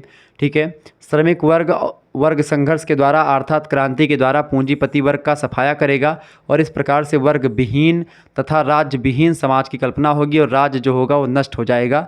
इस तरीके की बात एक प्रकार से ये लोग करते हैं। क्लियर? कौन लोग? मार्क्सवादी लोग। ठीक है, मार्क्सवाद एक प्रकार से राज्य की बात नहीं करता, चूँकि ये कहता है कि राज्य जो है शोषण का यंत्र होता है। राज्य जो होता है गरीबों को एक प्रकार से दबा करके रखता है और पूंजीपतियों की मदद करता है। अगला क्वेश्चन आपकी स्क्रीन पर आ चुका है, राज्य के कार्य संबंधी उदारवादी सिद्धांत पर प्रकाश डालिए। उदारवादी विचारधारा व्यक्ति के राजनीतिक अधिकारों और नागरिक स्वतंत्रताओं की समर्थक रही है। व्यक्ति पर कम से कम नियंत्रण की पक्षपाती व्यवस्था है उदारवादी विचारधारा। इस विचारधारा के अनुसार राज्य जो होता है उसका कार्यक्षेत्र सीमित होना चाहिए और विभिन्न क्षेत्रों में व्यक्ति को अपना विकास करने के लिए स्वतंत्र होना चाहिए। यानी व्यक्ति को एक प्रकार से ज़्यादा पावरफुल बताता है। ठीक है, ये सिद्धांत। उदारवाद वास्तव में ना तो राज्य का कार्यक्षेत्र निषेधात्मक या सुरक्षात्मक कार्यों तक ही सीमित करता है और ना ही राज्य को सभी कार्य सौंपने का इच्छुक है। यानी कि राज्य को सारे काम सौंपता भी नहीं और राज्य को एक प्रकार से बहुत कम काम भी नहीं देता है। मतलब कि एक सामान्य तौर पर राज्य और जनता के बीच में तालमेल रहे, इस बात पर फोकस करता है और एक प्रकार से व्यक्ति के विकास के लिए कुछ राजकीय हस्तक्षेप का समर्थन करता है ताकि व्यक्तियों का विकास हो सके। और राज्य को सारे नियम कायदे सारे पास राज्य के नहीं हैं, राज्य के अलावा जनता के पास भी राज्य के कुछ कर्तव्यों को एक प्रकार से निहित होना चाहिए ताकि जनता पर निरंकुशता, मतलब कि राजा निरंकुश ना हो जाए और जनता एक प्रकार से ऐसा मतलब जनता पर निरंकुशता से राजा शासन न कर पाए। इसलिए उदारवादियों के अनुसार राज्य को व्यक्ति की सुख और सुविधाओं के लिए अधिक से अधिक कार्यों का संपादन करना चाहिए। यानी राज्य क्या करे, व्यक्तियों के सुख के लिए और उनकी सुविधा के लिए अधिक से अधिक काम करे। इस प्रकार उदारवाद जो है वो व्यक्तिवाद के नज़दीक होते हुए भी उसकी हस्तक्षेप नीति को मतलब जो व्यक्तिवाद की हस्तक्षेप नीति है उससे सहमत नहीं है। ठीक है, यानी व्यक्तिवाद कहता है कि भाई राज्य का कोई हस्तक्षेप नहीं होना चाहिए, व्यक्ति हमेशा स्वतंत्र है, व्यक्ति को अपने दिमाग से अपनी स्वतंत्रता, उसको एक प्रकार से राज्य का व्यक्ति पर कोई अधिकार नहीं व्यक्तिवाद मानता है। जबकि जो एक प्रकार से ये आपका जो है उदारवाद है, उदारवाद व्यक्तिवाद से थोड़ा सा एक प्रकार से हटके है। व्यक्ति के सिद्धांतों को, व्यक्ति के बातों को, व्यक्ति की स्वतंत्रता, समानता, प्रभुत्व को बात तो करता है, लेकिन वहीं पर राज्य को भी एक प्रकार से ये एक प्रकार से बताता है कि भाई राज्य के भी कुछ अधिकार होते हैं और कुछ व्यक्ति के भी अधिकार होते हैं। वो होता है उदारवाद। ठीक है, और व्यक्तिवाद केवल व्यक्तिवादी यानी व्यक्ति के विचारों पर ही फोकस करता है, व्यक्ति को ही आगे बढ़ाने की बात करता है। आगे देखते हैं, अगला क्वेश्चन आपके स्क्रीन पर आ चुका है, फटाफट से आप लोग देखने का प्रयास करेंगे। अगला क्वेश्चन आ चुका है 12 नंबर, राज्य के कार्यों से संबंधित प्रमुख सिद्धांतों का उल्लेख कीजिए। तो राज्य के कार्यों से संबंधित कई सारे मत हैं। पहला तो मतलब कि को राजनीतिकवाद कहते हैं, राजनीतिक विज्ञान से संबंधित नियम कायदे कहते हैं। वाद माने होता है विचारधारा। इस प्रकार से देखिए, राज्य के कार्यों से संबंधित कई सारे विचारधारा हैं, कई सारे सिद्धांत हैं, जिनमें पहला है आदर्शवाद, आइडियलिज्म। दूसरा है व्यक्तिवाद, इंडिविजुअलिज्म। तीसरा है अराजकतावाद, यानी कि जिसको आप अनार्किज्म बोलते हैं। अराजकतावाद का मतलब होता है जिसमें राजा ही ना हो, ठीक है, जिसमें राजा ही ना हो और राजा के बिना ही राज्य की कल्पना हो, उसको अराजकता बोलते हैं। यानी राजा ना हो, ऐसा समाज, ऐसा राज्य जिसमें कोई राजा ना हो, कोई शासन करने वाला ना हो, जनता स्वतंत्र हो, अपने हिसाब से सब काम करें, ठीक है, वो अराजकता होती है। व्यक्तिवाद जो होता है, इंडिविजुअलिज्म, इसकी बात की जाए तो ये एक प्रकार से केवल व्यक्तियों के ही एक प्रकार से आगे बढ़ने की बात करता है। व्यक्तियों को ही एक प्रकार से केंद्र में रख करके राज्य को एक प्रकार से सीमित दायरे में फिक्स कर देता है और व्यक्तिवाद के सिद्धांतों को आगे बढ़ाता है। व्यक्ति के इंडिविजुअल एक प्रकार से जो स्वतंत्रता या उसकी जो एक प्रकार से अधिकार होते हैं उसकी बात करता है व्यक्तिवाद। आदर्शवाद जो होता है वो पुराने सिद्धांतों पर काम करता है, राजतंत्र की बात करता है, ठीक है, ये हो गया। आपका चौथा होता है उपयोगितावाद, यानी कि जो एक प्रकार से मतलब कि जो एक प्रकार से उपयोगिता पर फोकस करता है कि कई क्या ज़रूरत है, उस ज़रूरतों पर एक प्रकार से फोकस करता है। पांचवा है समाजवाद, सोशलिज्म। सोशलिज्म जो होता है एक प्रकार से सरकारी हस्तक्षेप एक प्रकार से उत्पादन के साधनों पर और अन्य चीज़ों पर होना चाहिए, वो समाजवाद होता है। राज्य के कार्य का उदारवादी सिद्धांत, उदारवादी सिद्धांत जो होता है लिबरल थ्योरी जिसको बोलते हैं, ये एक प्रकार से व्यक्तिवाद और उदारवाद, मतलब व्यक्तिवाद और एक प्रकार से जो एक प्रकार से जो आदर्शवाद है उसके बीच की कड़ी का काम करता है उदारवाद। उदारवाद की अगर बात की जाए तो ये व्यक्ति की तरफ भी कुछ जो है स्वतंत्रता देता है और राज्य को भी कुछ एक प्रकार से कार्यों को देता है, लेकिन राज्य को संपूर्ण कार्य नहीं देता है, राज्य को कुछ सीमित दायरे में फिक्स करता है। राज्य को भी एक प्रकार से जनता पर निर्भर रहना पड़ेगा और जनता को सरकार पर डिपेंड रहना पड़ेगा। तो दोनों बातें यहाँ पर बताता है उदारवादी सिद्धांत।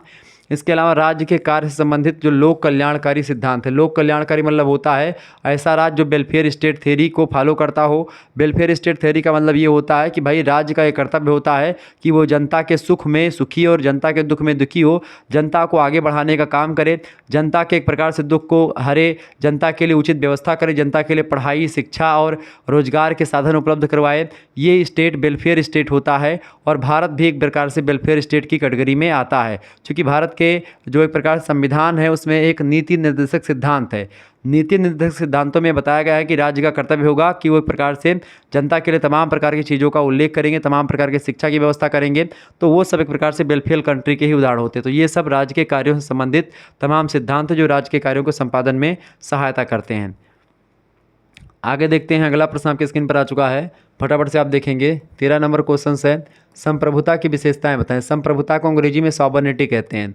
विभिन्न विद्वानों के अनुसार निरपेक्षता, अस्थायित्व, सर्वव्यापकता, आद्यता, एकत्व, मौलिकता और चिरभोगता संप्रभुता की मुख्य विशेषताएं हैं।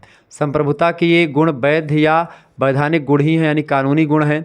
यह संप्रभुता की अनेक भावनाओं में एक हैं और इसको पूर्ण मानना भ्रम है। कुल मिलाकर के अगर मैं आपको बताऊं संप्रभुता होती क्या है, संप्रभुता के बारे में मतलब मैं आपको तो इसे मान लेते हैं, संप्रभु देश वह देश होता है, संप्रभुता ऐसी प्रक्रिया होती है जो एक प्रकार से किसी देश के जो मुखिया होते हैं उस मुखिया को एक प्रकार से बिना किसी दूसरे देश के मुखिया से पूछे हुए अपने जो है आंतरिक मामले और बाहरी मामलों में निर्णय ले पाता है। यानी मान लेते हैं भारत देश एक संप्रभु देश है कि नहीं है। संप्रभुता राज्य की चौथी या राज्य की सबसे महत्वपूर्ण एक प्रकार से तत्व में से एक आता है। यानी राज्य में अगर संप्रभुता नहीं है तो वो राज्य एक प्रकार से ठीक नहीं माना जाता।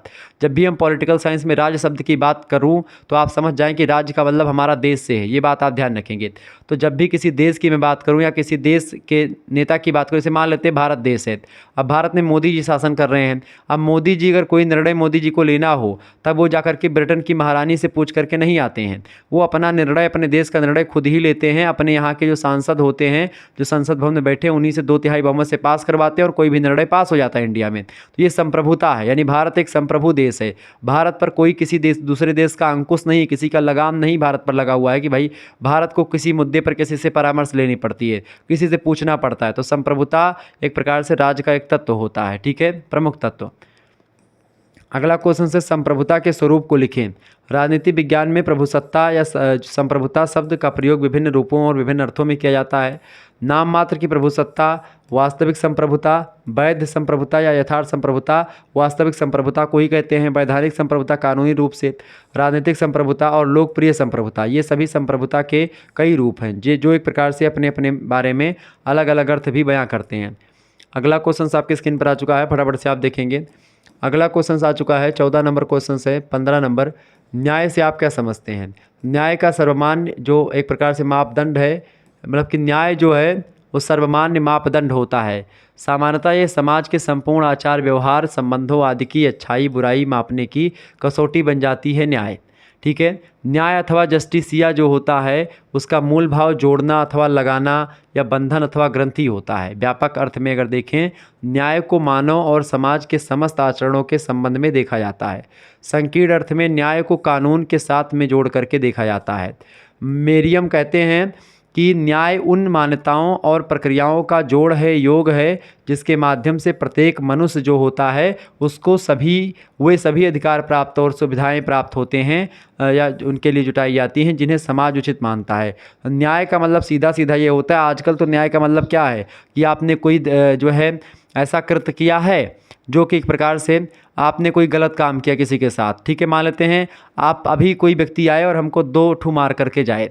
अब 2 झापड़ हमको मारे और हम इतने समर्थ ना हो कि हम भी उसको मार पाएँ, तो क्या करेंगे? हम न्याय की गुहार करेंगे प्रशासन से। तो जाएंगे हम भैया पुलिस स्टेशन में और रिपोर्ट दिखाएंगे, भाई फलाने हमको 2 लापड़ मारे हैं। ठीक है, अब जब फलाने के नाम हम रिपोर्ट लिखेबे तो पुलिस लोग रिपोर्ट लिखी हैं और उसके बाद में हमें काव दे हैं, हमको न्याय मिलेगा उसमें। यानी कि हमारे साथ न्याय करेगी कौन? जो भारत की न्यायालय होगी वो एक प्रकार से, यानी जो जिला अदालतें या फिर जो होंगी वो हमारे साथ न्याय करेंगी। मतलब एक झापड़ के लिए वैसे पुलिस ही 2-3 झापड़ उसको मारेंगे आकर के, लेकिन एक न्यायिक प्रक्रिया के तहत देखेंगे तो यानी कि आपके साथ आपने किसी के साथ गलत व्यवहार किया तो आपको किस तरीके का न्याय मिलना चाहिए। ठीक है, आपने किया कि नहीं किया, तो न्याय प्रक्रिया वो होती है। न्याय को मिला करके आपको एक प्रकार से वे सभी अधिकार और सुविधाएँ जुटाई जाती हैं आपके लिए जिन्हें समाज उचित मानता है, वही न्याय होता है बेसिकली। दंड की परिभाषा दी। दंड क्या होता है? दंड और न्याय में बहुत अंतर होता है, बात ध्यान रखेंगे। अभी तक भारतीय दंड संहिता के अंतर्गत ही व्यक्तियों को न्याय मिलता था, लेकिन अब जो है भारतीय दंड संहिता को भारतीय न्याय संहिता किया गया है। भारतीय दंड संहिता, जब भी आप मान लेते कोई व्यक्ति ने किसी को कोई गलत मारा है या किसी से के साथ गलत काम किया है, तो ज़रूरी नहीं कि उसने ही किया है। अब ये एक प्रकार सिद्ध करने के न्यायालय में जाना पड़ेगा। अब भाई किसने किया है, इस पर तर्क होगा, इस पर दलीलें होंगी वकीलों की। ठीक है, वकीलों के तर्क होंगे, उन सभी तर्कों को सुना जाएगा, दोनों तरफ के एक प्रकार सिचुएशन को सुना जाएगा, तब उस व्यक्ति को न्याय दिया जाएगा। अब जो एक प्रकार से जो है गिल्टी होगा उसको एक प्रकार से दंड मिलेगा। ठीक है, और जो एक प्रकार से गिल्टी नहीं होगा उसको न्याय मिलेगा। तो न्याय और दंड एक ही सिक्के के 2 पहलू हैं। ठीक है, अब दंड क्या है? राज्य के पास अपने कानूनों को जनता पर लागू करने के लिए दमनकारी शक्ति होती है दंड। ठीक है, दंड की अगर एक प्रकार से भय ना दिखाया जाए तो लोग गलत काम करने लगेंगे। तो यह बाध्यकारी शक्ति ही दंड होती है। जब कोई व्यक्ति राज्य की आज्ञा का उल्लंघन करता है, यानी कि कोई राज्य के कानून या संविधान का उल्लंघन करता है, तो राज्य उसे दंड देता है। अतः जिस भय के वशीभूत मनुष्य राज्य आज्ञा अथवा सामाजिकता का नियमित निर्वहन करता है, उस भय का कारण ही दंड होता है। राज्य के द्वारा प्रशासन चलाने तथा शांति और व्यवस्था स्थापित करने में दंड का एक प्रकार से बहुत ज़्यादा महत्व होता है। दंड अगर ना हो एक प्रकार से तो अराजकता फैल जाएगी और राज्य में एक प्रकार से अच्छे तरीके से नियम का पालन लोग नहीं कर पाएंगे। ठीक है, अगला क्वेश्चन 16 नंबर आ चुका है। दंड के प्रतिशोधात्मक सिद्धांत का अर्थ बताओ। तो प्रतिशोध शब्द का अर्थ होता है प्रतिकार या बदला लेना। चूँकि व्यक्ति राजज्ञा का पालन नहीं करता, अतः राज्य उसे प्रतिशोध की भावना से दंड देता है कि भाई तुमने हमारे द्वारा बताए गए नियम का पालन क्यों नहीं किया, तुम्हारी इतनी हिम्मत कि तुमने हमारे नियम का पालन नहीं किया, राज्य की आज्ञा का पालन नहीं किया, कौन हो गए हो तुम, कितने बड़े भूप हो कि तुम हमारी आज्ञा का पालन नहीं करोगे। यानी राज्य को बुरा लगेगा। राज्य कोई व्यक्ति नहीं जिसको बुरा लगेगा कि उसकी आज्ञा नहीं, लेकिन भाई राज्य में जो कर्मचारी लोग हैं, अधिकारी लोग हैं, जब आप संविधान का ही एक प्रकार से उल्लंघन करेंगे, राज्य के नियमों का उल्लंघन करेंगे, तो राज्य तो आपको दंड देगा ही। तो वो एक प्रकार से प्रतिशोधात्मक दंड होता है कि भाई अरे ये कैसे होगा, तुमने कैसे नहीं माना। राज उसे प्रतिशोध की भावना से दंड देता है। यह सिद्धांत जैसे को तैसा यानी टिट फॉर टैट, सठे साठ्यम समाचरित की मान्यता पर आधारित है। आजकल यह सिद्धांत मान्य नहीं है, खैर ठीक है। आजकल तो एक प्रकार से न्याय मिलता है, अपराधियों को भी न्याय दिया जाता है, ठीक है। दंड बहुत से कुख्यात अपराधियों को दिया जाता है जिनके खिलाफ एक प्रकार से अपराध सिद्ध हो जाते हैं, ठीक है। ये बात आप ध्यान रखेंगे। तो कुल मिलाकर के आज ये सिद्धांत मान्य सठे साठ्यम समाचरित या टिट फॉर टैट या जैसे को तैसा का मतलब ये होता है कि भाई जैसा आप कर्म करोगे वैसा ही आपको दंड मिलेगा, ठीक है। सरिया कानून में भी यही होता था। अरे सठे साठ्यम समाचरित का मतलब क्या होता है, दुष्ट के साथ दुष्टता का व्यवहार किया जाना चाहिए, ठीक है। आगे देखते हैं। अगला क्वेश्चन आपके स्क्रीन पर आ चुका है। 17 नंबर क्वेश्चन है भैया, आदर्शवादी सिद्धांत का स्वरूप बताओ। तो दंड के आदर्शवादी सिद्धांत के अनुसार अपराधी को दंड तो दिया जाना चाहिए, किंतु बदले में भावना से नहीं, दंड की मात्रा व्यक्ति के द्वारा किए गए अपराध के अनुपात में होनी चाहिए। यानी आपके राजाज्ञा का उल्लंघन कर दिया, मान लेते कोई छोटी सी आज्ञा का उल्लंघन किया या कोई छोटा सा गलत काम कर दिया किसी व्यक्ति ने, अब उसके लिए आप प्रतिशोधात्मक न्याय थोड़ी ना देंगे, यानी कि अब आप उसके लिए प्रतिशोधात्मक दंड थोड़ी ना देंगे। मतलब इसका मतलब ये नहीं कि भाई किसी व्यक्ति ने जो है आपके मतलब कि किसी नियम का उल्लंघन कर दिया या कुछ बोल दिया है तो उसके लिए आप उसको मृत्युदंड दे देंगे, नहीं। जितना दंड उससे मतलब कि जितना कृत्य किया है, जितना गलत काम किया है, बस उसके हिसाब से उसको दंड दिया जाना चाहिए। ये होता है एक प्रकार से आपका आदर्शवादी सिद्धांत के अनुसार न्याय, ठीक है। तो यानी कि दंड की मात्रा व्यक्ति के द्वारा किए गए अपराध के अनुपात में होनी चाहिए।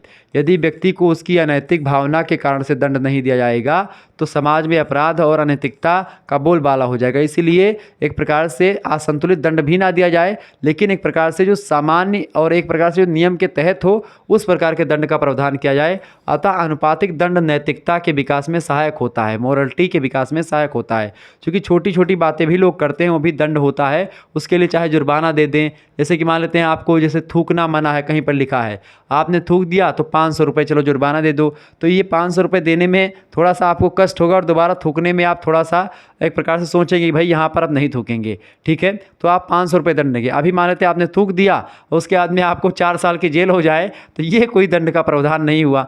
इसीलिए एक प्रकार से दंड का जो प्रावधान है वो एक प्रकार से जो आपने कृत्य किया है, आपने जो कर्म किया है उस कर्म के अकॉर्डिंग, आपने एक प्रकार से जो अपराध किया उस अपराध के अनुपात में आपको दंड देना चाहिए, ठीक है। आगे देखें। 18 नंबर क्वेश्चन आ चुका है भैया, स्वतंत्रता का आशय स्पष्ट कीजिए। स्वतंत्रता व्यक्ति का एक मौलिक अधिकार है। ये अधिकार व्यक्ति के चहुमुखी विकास के लिए अति आवश्यक है। स्वतंत्रता शब्द जो है अंग्रेजी भाषा के लिबर्टी शब्द का हिंदी रूपांतर है। इसकी उत्पत्ति जो हुई है लैटिन भाषा के लीबर शब्द से हुई है, जिसका मतलब होता है स्वतंत्र, ठीक है। यह कहना पर्याप्त समीचीन होगा या अच्छा होगा कि स्वतंत्रता जो होती है मनुष्य का एक जन्मसिद्ध अधिकार है।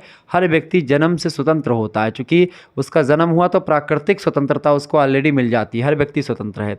व्यक्ति को प्रदत्त स्वतंत्रता ही उसके विकास का आधार होती है। अगर व्यक्ति को स्वतंत्रता नहीं मिले तो व्यक्ति का विकास उतना सही तरीके से नहीं हो पाएगा जितना सही तरीके से एक स्वतंत्र व्यक्ति का होता है। स्वतंत्रता की रक्षा के लिए व्यक्ति का सदैव उद्यत रहना ही चाहिए। तो स्वतंत्रता एक प्रकार से क्या है, एक प्रकार से मौलिक अधिकार होता है, प्राकृतिक अधिकार होता है, जन्मसिद्ध अधिकार होता है। हर एक देश में, हर एक समाज में, हर एक राज्य में एक प्रकार स्वतंत्रता जरूर होती है, ठीक है। बिना स्वतंत्रता के जो है मनुष्य का विकास अवरुद्ध हो जाता है, रुक जाता है। 19 नंबर क्वेश्चन आ चुका है, औचित्यपूर्णता किसे कहते हैं। औचित्यपूर्ण शब्द का अंग्रेजी रूपांतर है, मतलब अंग्रेजी में उसको बोलते हैं लेजिटिमेसी। लेजिटिमेसी को हिंदी में औचित्यपूर्ण बोलते हैं, यानी जिसकी व्युत्पत्ति जो हुई है लैटिन भाषा के शब्द लेजिटिमस से हुई है। लेजिटिमस से बना है लेजिटिमेसी और लेजिटिमेसी से बना है औचित्यपूर्ण, ठीक है। इसका अर्थ या तात्पर्य होता है वैधानिक कानूनी, यानी कि एक प्रकार से विधान के हिसाब से, कानून के हिसाब से सारी चीज़ें फिट। सिसरो ने लेजिटिमम शब्द का प्रयोग विधि के द्वारा मान्य, यानी विधि मानव कानून के द्वारा मान्य शक्तियाँ या न्यायाधीशों के लिए किया है। यानी कि ऐसे जो कानून के द्वारा मान्य कुछ नियम कायदे होते हैं उनके लिए प्रयोग किया है, न्यायाधीशों के लिए प्रयोग किया है। कुछ समय के पश्चात इसका प्रयोग यानी लेजिटिमेसी का प्रयोग प्राचीन परंपराओं के प्रति अनुकूलता और संवैधानिक नियमों के लिए किया जाने लगा। प्लेटो ने लिखा है कि औचित्यपूर्ण न्याय प्रत्येक के लिए आवश्यक है। औचित्यपूर्ण न्याय का मतलब ये होता है कि भाई जितना दंड किया है उसने, मतलब जितना एक प्रकार से अपराध किया उसके लिए उतना ही दंड दिया जाए, वही औचित्यपूर्ण न्याय औचित्यपूर्ण होता है। लॉक के अनुसार समझौता तथा सहमति के द्वारा औचित्यपूर्णता के विचार को सही किया जाना चाहिए। आधुनिक युग में एक सार्वभौमिक धारणा के रूप में मैक्स वेबर जो हैं उन्होंने इसका प्रतिपादन किया है औचित्यपूर्णता का, और उसने लिखा है मैक्स वेबर ने कि औचित्यपूर्णता विश्वास की शक्ति पर आधारित होती है। किसके? विश्वास की शक्ति पर आधारित होती है। क्या? औचित्यपूर्णता। किसने बताया? मैक्स वेबर ने। कुल मिलाकर के औचित्यपूर्णता एक विशिष्ट प्रकार का सिद्धांत या विचार नियम होता है।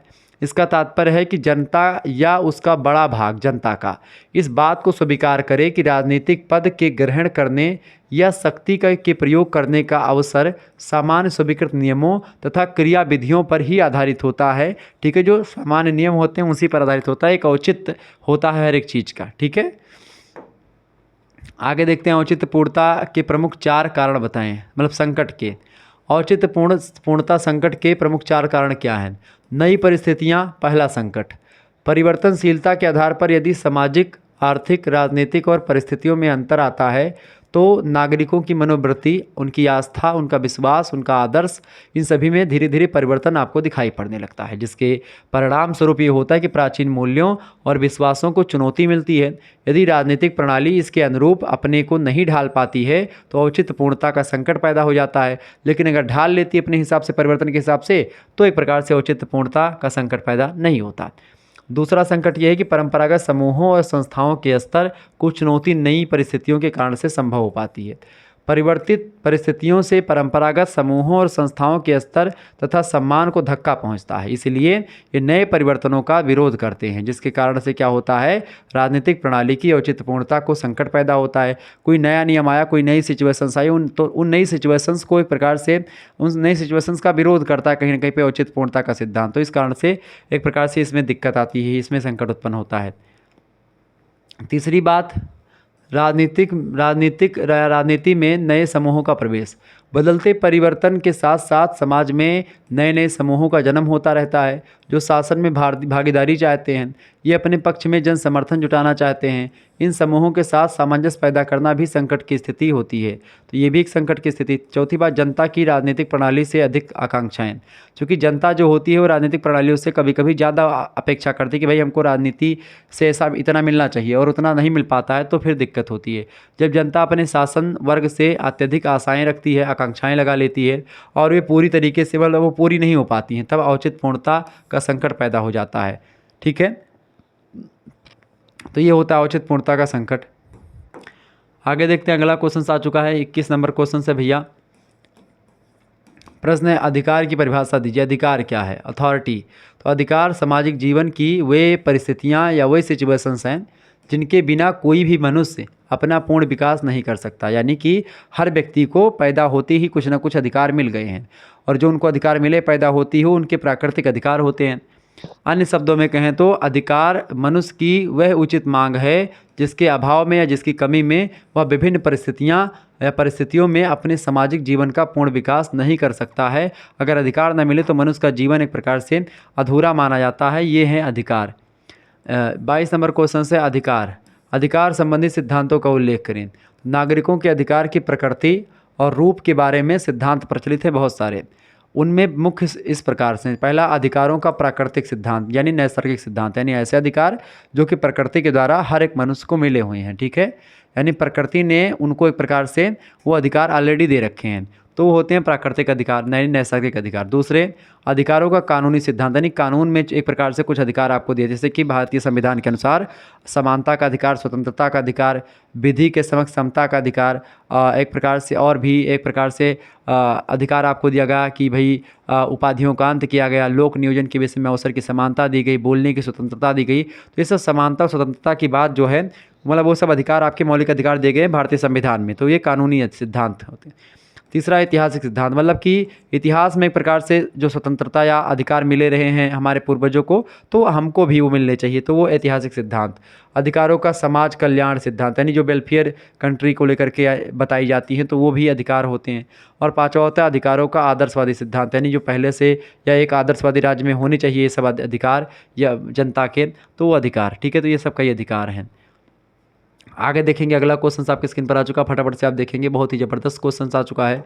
फटाफट से वीडियो को आप लाइक कर दें और शेयर कर दें। 23 नंबर क्वेश्चन आ चुका है, अराजकता से क्या तात्पर्य है। अराजकता का मतलब क्या होता है। आ माने होता नहीं, राजकता का माने होता है क्या, राज नहीं या कोई राजा नहीं, ऐसा समाज, ऐसा राज्य जिसमें कोई राज्य ही ना हो, कोई राजा ना हो, कोई शासन करने वाला ना हो, वही एक प्रकार से अराजकता कहलाती है। ठीक है।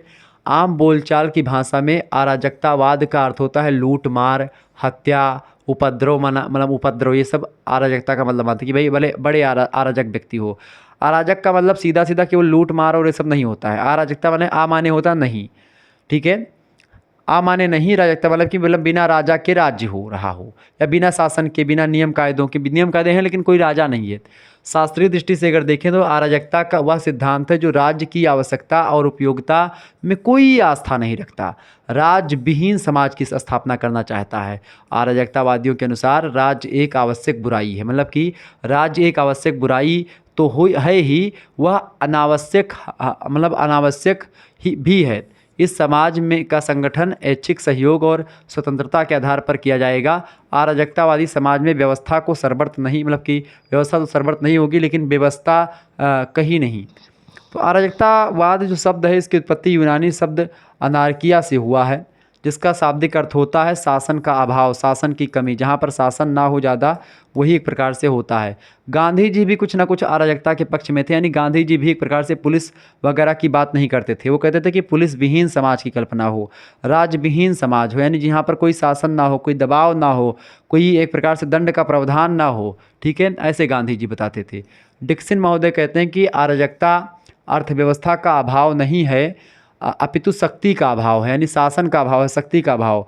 अर्थव्यवस्था चले, अर्थव्यवस्था हो, नियम कायदे हों, लेकिन शक्ति, पावर ना हो, दबाव करके किसी पर शासन ना करे जाए जनता पर। इसका अर्थ स्वतंत्रता, मेलजोल का तथा प्रेम होता है, यानी कि स्वतंत्रता, मेलजोल और प्रेम भाव से सभी लोग रहें और ज़्यादा शक्ति का प्रयोग करके किसी पर दबाव ना डाला जाए। हक्सले कहते हैं कि अराजकता समाज की वह व्यवस्था है जिसमें प्रत्येक व्यक्ति अपना शासक होता है, यानी कि हर व्यक्ति का अपना शासन है, वो एक प्रकार से स्वतंत्र है, उस पर किसी राजा का कोई अधिकार नहीं है। ये होती है अराजकता।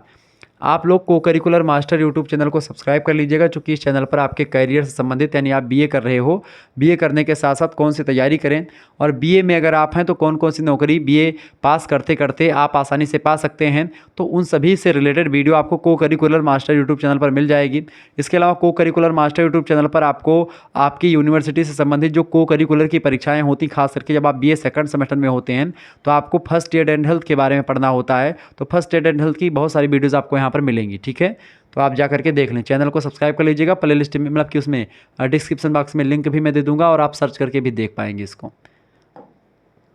आगे देखते हैं, अगला क्वेश्चन आपके स्क्रीन पर आ चुका है। 24 नंबर प्रश्न है, अराजकता तथा व्यक्तिवाद में अंतर बताएं। अराजकतावाद और व्यक्तिवाद में कई अंतर होता है। देखिए, पहला अंतर, व्यक्तिवादी राज्य को एक आवश्यक बुराई समझते हैं, यानी कि व्यक्तिवादी विचारक जो है राज्य को बताते हैं कि भाई राज्य होना चाहिए, एक आवश्यक बुराई है, मतलब कि वो आवश्यक बुराई। जबकि अराजकतावादी राज्य को अनावश्यक तथा एक बुराई मानते कि भाई राज्य होना ही नहीं चाहिए।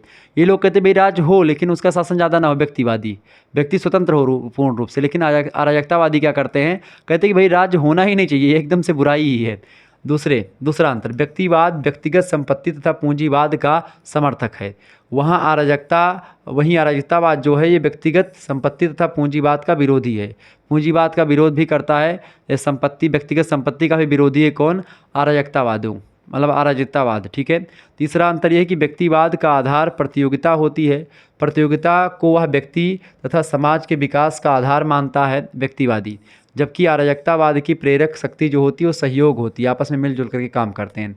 प्रतियोगिता का विरोधी एक प्रकार से है मतलब कि अराजकतावाद। चौथा अंतर ये है कि व्यक्तिवादी सिद्धांत उत्पादन तथा वितरण के लिए मांग और पूर्ति के सिद्धांत पर बल देता है, यानी कि जितना डिमांड होगी उस हिसाब से सप्लाई होगी, व्यक्तिवादी ऐसा मानते हैं। जबकि उत्पादन का आधार शक्ति, क्षमता और इच्छा होगी, जिसमें बताया था, जबकि वितरण का आधार आवश्यकता होगी। इस प्रकार से व्यक्तिवाद में उत्पादन का आधार जहां निजी लाभ है, वहीं अराजकतावाद में क्या है, इसका आधार सामाजिक आवश्यकता होता है और सामाजिक लाभ होता है।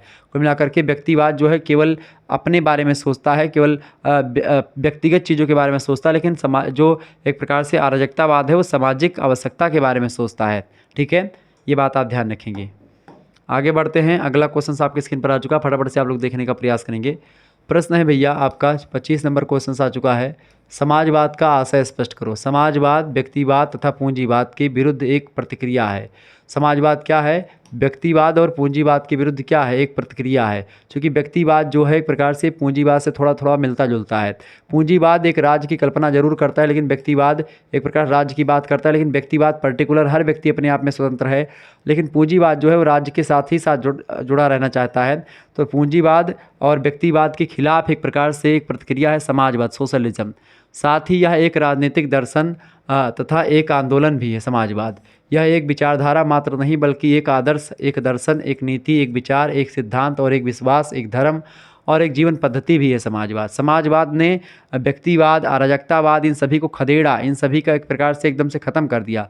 व्यक्तिवाद और पूंजीवादियों को एकदम से धो डाला कहीं ना कहीं पे, जो समाजवादी विचारक थे उन लोगों ने। ठीक है, राजनैतिक क्षेत्र में इसे कुछ विशेष सिद्धांतों पर आधारित एक आंदोलन का नाम दिया गया है, जो केवल राजनीतिक न होकर के मूल रूप से आर्थिक भी है, जिसका उद्देश्य राष्ट्रीय धन का अधिक न्यायपूर्ण वितरण करना है, जिससे कि सर्वसाधारण तथा पूंजीपतियों के शोषण, मतलब पूंजीपतियों के शोषण से जो एक प्रकार से जो सर्वसाधारण लोग हैं वो बच जाएं और सभी क्षेत्रों में न्याय व्यवस्था की स्थापना की जा सके। ये होता है समाजवाद का मतलब। अगला क्वेश्चन आपकी स्क्रीन पर आ चुका, फटाफट से आप लोग देखने का प्रयास करेंगे। चलें, प्रश्न अगला है भैया 26 नंबर। क्या समाजवाद का स्वरूप परिवर्तनीय है? समाजवाद का स्वरूप सदैव एक सा नहीं रहा है। समय और परिस्थिति के हिसाब से इसमें, इसके स्वरूप में, मतलब इसमें संशोधन यानी परिवर्तन होता रहा है, और परिवर्तन जरूरी भी है। वस्तुतः समाजवाद एक प्रगतिशील तथा परिवर्तनशील विचारधारा है, और जब प्रगतिशील या परिवर्तनशील विचारधारा कोई भी होगी तो परिस्थितियों के हिसाब से बदलती रहेगी, और वो विचारधारा काफ़ी अच्छी मानी जाती है जो भी परिवर्तन होता रहता है, जिनमें प्रकृति के हिसाब से परिवर्तन, ठीक है, अपनी चीज़ों को बदल लेती। परिस्थितियों के अनुसार यह एक ऐसी सामाजिक व्यवस्था का आदर्श प्रस्तुत करता है जिसमें व्यक्ति भौतिक चिंताओं से मुक्त होकर के अपनी इच्छा के अनुसार अपना जीवन व्यतीत कर सके तथा स्वतंत्रतापूर्वक अपने व्यक्तित्व का विकास कर सके। ये एक प्रकार समाजवाद का परिवर्तनीय स्वरूप होता है। ठीक है, आगे देखते हैं। अगला क्वेश्चन आ चुका है, समाजवाद के विभिन्न रूपों के नाम लिखें। समाजवाद के कई रूप हैं। पहला है लोकतांत्रिक समाजवाद, दूसरा है श्रेणी समाजवाद, तीसरा है श्रम संघवाद, चौथा है साम्यवाद, पांचवा है अराजकतावाद, छठा है वैज्ञानिक समाजवाद। ये सब एक प्रकार से समाजवाद के ही रूप हैं। अराजकतावाद भी समाजवाद का ही एक रूप है। ठीक है, ये बात ध्यान रखेंगे। इसीलिए समाजवाद जो है, ये अराजकतावाद जो है व्यक्तिवादी विरोधी, व्यक्तिवाद और पूंजीवाद एक जैसा होता है। ठीक है, और जो अराजकतावाद और समाजवाद होता है एक जैसा होता है। देखिए, पूंजीवादी को परिभाषित करें। पूंजीवाद क्या है? जैसे अमेरिका एक पूंजीवादी कंट्री है, और जो रसिया है वो एक साम्यवादी कंट्री है, समाजवादी कंट्री है। रूस में जो है उत्पादन के साधनों पर सरकार का आधिपत्य होता है, सरकारी बस चलते हैं, सरकारी स्कूल होते हैं, जबकि अमेरिका में सारी चीज़ें प्राइवेट हाथों में निहित होती हैं। भारत में क्या है? मिश्रित अर्थव्यवस्था, यानी यहाँ पर पूंजीवाद और समाजवाद दोनों की विचारधाराओं को फॉलो किया गया है। यानी कि यहाँ पर प्राइवेट बस भी चलते हैं, सरकारी बस भी चलते हैं, प्राइवेट स्कूल कॉलेज भी हैं, सरकारी स्कूल कॉलेज भी हैं। ठीक है, तो ये चीज़ें ध्यान रखेंगे। पूंजीवाद में क्या होता है? उत्पत्ति के साधनों पर एक विशेष वर्ग का या एक विशेष व्यक्ति का या एक पूंजीपतियों का हाथ होता है। पूंजीवाद की प्रमुख परिभाषा इस प्रकार है। GDH कोल कहते हैं कि पूंजीवादी एक ऐसी अर्थव्यवस्था है जिसमें उत्पत्ति के साधन व्यक्तिगत स्वामित्व में होते हैं और उद्योगों में कार्य मजदूरी देकर के करवाया जाता है।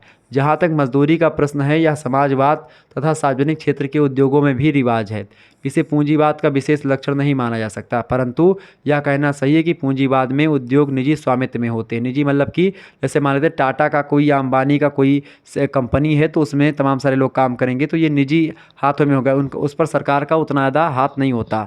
इसका मतलब यह इसका आवश्यक लक्षण होता है कि भाई पूंजी मतलब जो उत्पादन के साधन होते हैं या उद्योग होते हैं वो निजी स्वामित्व में होते हैं, निजी हाथों में होते हैं। आगे देखेंगे।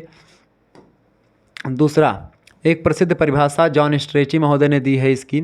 उन्होंने लिखा कि पूंजीवाद शब्द अर्थ सभी, मतलब पूंजीवाद शब्द का अर्थ सभी अर्थव्यवस्थाओं से है, जिसमें खेत, कारखाने तथा खानों यानी इन सभी पर व्यक्तियों का अधिकार होता है।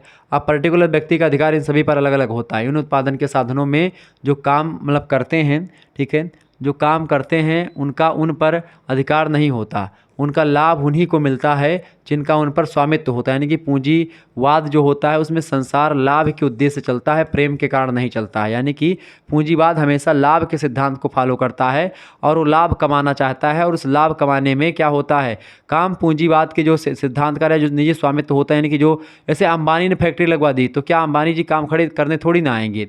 अब वो अंबानी की उसमें एक प्रकार तमाम प्रकार के लोग काम कर रहे हैं, तो एक प्रकार से अब वो काम करेंगे और काम करने के बाद में जो प्रॉफिट वगैरह होगा वो अंबानी जी के पास जाएगा, और अंबानी जी उसमें से सबको सैलरी बांटेंगे, या फिर जो उनके बंदे होंगे सभी लोगों को सैलरी बांटेंगे, भाई कि तुमको इतने रुपए पे मिलेंगे, तुमको इतने, और जो एक प्रकार से उनको प्रॉफिट होगा वो अंबानी ग्रुप में जाएगा। ठीक है, तो ये होता है पूंजीवाद।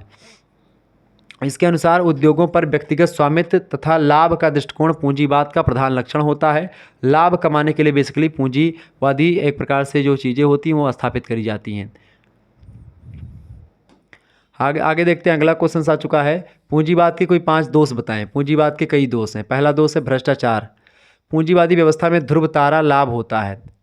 इसकी मात्रा बढ़ाने के लिए अत्यंत भ्रष्ट तरीके अपनाए जाते हैं। मिलावट, तस्करी, बाजार आवश्यक वस्तुओं को छिपा लेना, कृत्रिम दुर्लभता पैदा करना, करों की चोरी करना, रिश्वत सामान्य बातें हैं। लाभ के उद्देश्य से दवाएं भी नकली या मिलावटी बेची जाती हैं। खाद्य पदार्थों में मिलावट करके जनजीवन के साथ खिलवाड़ भी किया जाता है। तो कहीं ना कहीं पे भ्रष्टाचार इसमें एक प्रकार से पूंजीवादी अर्थव्यवस्था में खूब होता है, क्योंकि जो सरकारी कामकाज होते हैं उसमें भ्रष्टाचार थोड़ा कम होता है। दवाओं वगैरह में, सरकारी चीज़ों में क्या होता है, कुछ लोग जो होते हैं उसके अंदर काम कर रहे हैं वही करते हैं, लेकिन पूंजीवादी में एक प्रकार जिसने पूंजीवाद स्थापित किया है वही एक प्रकार से भ्रष्टाचार को लेकर के आगे बढ़ावा देता है। क्योंकि भाई भ्रष्टाचार जो निजी पूंजीपति होते हैं उनको तो जनता से कभी वोट तो मांगना नहीं रहता है, लेकिन जो सरकारी कर्मचारी या मतलब जो सरकारी नेता वगैरह होते हैं उनको तो एक प्रकार से वोट मांगना है 5 साल पे, तो वो अच्छा ही काम करेंगे, बुरा काम कम करेंगे। ठीक है, लेकिन जो पूंजीपति वर्ग होगा वो एक प्रकार से बुरा काम, वो एक प्रकार से मतलब कि वो तो अपना भी प्रॉफिट कमाएगा, उससे जनता से क्या मतलब है। दूसरी बात, व्यापार चक्र। व्यापार चक्र पूंजी दूसरा एक प्रकार से इसका दोष ये है पूंजीवाद का कि पूंजीवादी समाज में व्यापार चक्र एक समान घटना होती है। इससे अति उत्पादन होता है, बेकारी फैलती है, मंदी आती है। व्यापार चक्र समाज का एक अभिशाप है और इससे मुक्ति पाने का कोई तरीका अभी तक पूरी तरह सफल नहीं हो पाया है। तीसरा दोष ये है कि औद्योगिक अशांति होती है इससे। पूंजीवाद में उद्योग तथा मजदूरों के हितों में संघर्ष अनिवार्य हो जाता है, अतः औद्योगिक अशांति भी एक अनिवार्य लक्षण हो गया है इसका। मजदूर तथा उद्योगपतियों के संबंध संसार के सबसे विचित्र संबंधों में से हैं, क्योंकि एक के बिना दूसरे का कार्य भी नहीं चल सकता है, परंतु दोनों के हित एक दूसरे के विरुद्ध भी हैं। यानी कि दोनों एक दूसरे को लेकर के हमेशा लड़ाई झगड़ा ही करते रहते हैं और हमेशा एक प्रकार से जो है अशांति फैली रहती है। अशांति के फलस्वरूप कभी कभी उद्योग ठप भी हो जाते हैं और राष्ट्र का उत्पादन घटता भी रहता है। तो ये पूंजीवाद में ये भी एक हानि है। अगला इसका हानि है पूंजीवाद का, चौथा हानि की संपत्ति का विषय वितरण। पूंजीवाद में धनी और अधिक धनी होता चला जाता है लगातार, और निर्धन व्यक्ति और निर्धन होता जाता है। धन का विषम वितरण इसमें हो जाता है। इसका कारण स्पष्ट है कि जो श्रमजीवी है उसके पास संपत्ति नहीं होती है, जिसके पास पावर है, जो काम करता है उसके पास पैसा नहीं इकट्ठा हो पाता है, उसको पूंजीपति के मकानों में रहना पड़ता है और पूंजीपतियों का ऋण उसके ऊपर होता है, अर्थात उसे किराया यानी रेंट तथा ब्याज इंटरेस्ट, रेंट और इंटरेस्ट के रूप में अपनी आय का एक भाग पूंजीपति को देना पड़ता है। पूंजीपति को अपने कार्य की मजदूरी, अपने उद्योग का लाभ, अपने धन की ब्याज और अपनी संपत्ति का किराया आदि मिलते रहते हैं। मजदूर का खर्च पूंजीपति की आमदनी होता है।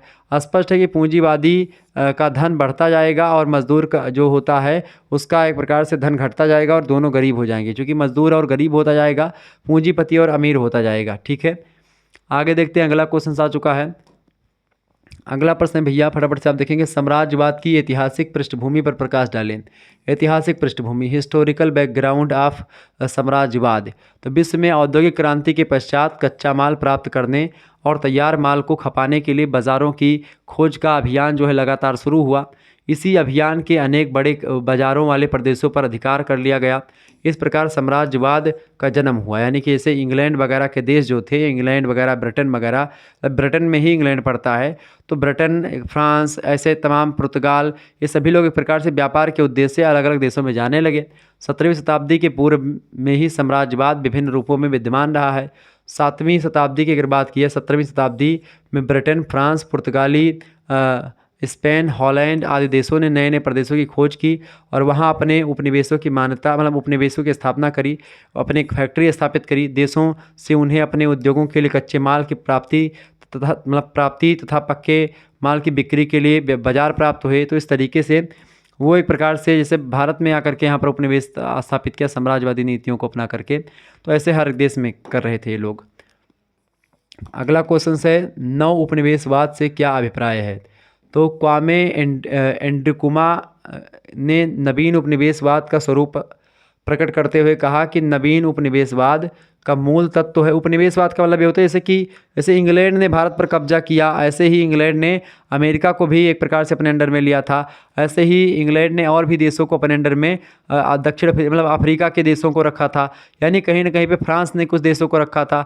तो ये एक प्रकार से उपनिवेशवाद का मतलब ये है कि व्यापारिक दृष्टिकोण से पहले आओ, उसके बाद में वहाँ पर व्यापार करो, कंपनी स्थापित करो, सैनिक रखो, उसके बाद में फिर वहाँ पर चढ़ाई करके वहाँ के एक प्रकार से जमीन जायदाद को कब्जा लो और वहाँ पर सैनिक रख लो, और इस तरीके से पूरा देश आपका उपनिवेश बन जाएगा। यानी इंग्लैंड बेसिकली ये उपनिवेशवाद का सबसे बड़ा देश माना जा सकता है, पूरे संसार को कब्जा लिया, एक समय ऐसा था। तो उपनिवेशवाद वही होता है। इसका शिकार बनने वाला राज्य सैद्धांतिक दृष्टि से स्वतंत्र होता है, इसे अंतर्राष्ट्रीय दृष्टि से बाहरी और संप्रभुता के समस्त अधिकार प्राप्त होते हैं, किंतु वास्तव में इसकी अतिरिक्त पद्धति का और राजनीतिक संचालन बाहर से किया जाता है, वो होता है उपनिवेश नव उपनिवेशवाद। रजनी पामदत्त कहते हैं कि नव उपनिवेशवाद से तात्पर्य राजनीतिक और सैनिक प्रभुत्व के स्थान पर आर्थिक प्रभुत्व स्थापित करना होता है। निष्कर्ष रूप में यह कहा जा सकता है कि नव उपनिवेशवाद नए निर्मित संप्रभुता संपन्न राज्यों पर पूर्व की साम्राज्यवादी शक्तियों के द्वारा निरंतर आर्थिक और प्रत्यक्ष नियंत्रण की व्यवस्था है। नव उपनिवेशवाद में क्या होता है कि भाई चलो तुम आंतरिक मामले अपने देख लो, बाकी जो बड़े मामले होंगे, विदेशी मामले होंगे, उन पर निर्णय हम लोग लेंगे, यानी कि जिनका पहले शासन था। उपनिवेशवाद वो होता है नव उपनिवेशवाद। अगला क्वेश्चन आ चुका है भाई। अगला प्रश्न, नव उपनिवेशवाद के दो साधन बताइए। पहला, अंतर्राष्ट्रीय आर्थिक संस्थाओं के द्वारा नियंत्रण। विभिन्न अंतर्राष्ट्रीय आर्थिक संस्थाओं जैसे कि विश्व बैंक, अंतर्राष्ट्रीय मुद्रा कोष, अंतर्राष्ट्रीय विकास संघ, अंतर्राष्ट्रीय वित्त निगम, इन सभी पर विकसित हो देशों का एकाधिकार हो रहा है। जब नवीन राष्ट्र इन संस्थाओं से ऋण या मदद मांगने की मांग करते हैं या जाते हैं, तो विकसित राष्ट्र जो होते हैं या बड़े राष्ट्र जो होते हैं अपने नियंत्रण का प्रयोग करके उनसे अपने पक्ष में आर्थिक नीति निर्णय प्राप्त करने हेतु करते हैं। क्योंकि जो बड़े लोग देश होते हैं वो कब्जा लेते हैं, क्योंकि हर एक क्षेत्र पर अंतर्राष्ट्रीय मुद्रा कोष द्वारा भारत पर ऋण लेते समय जो प्रतिबंध लगाए गए वे इसके ज्वलंत उदाहरण भी हैं, ये जान सकते हैं आप।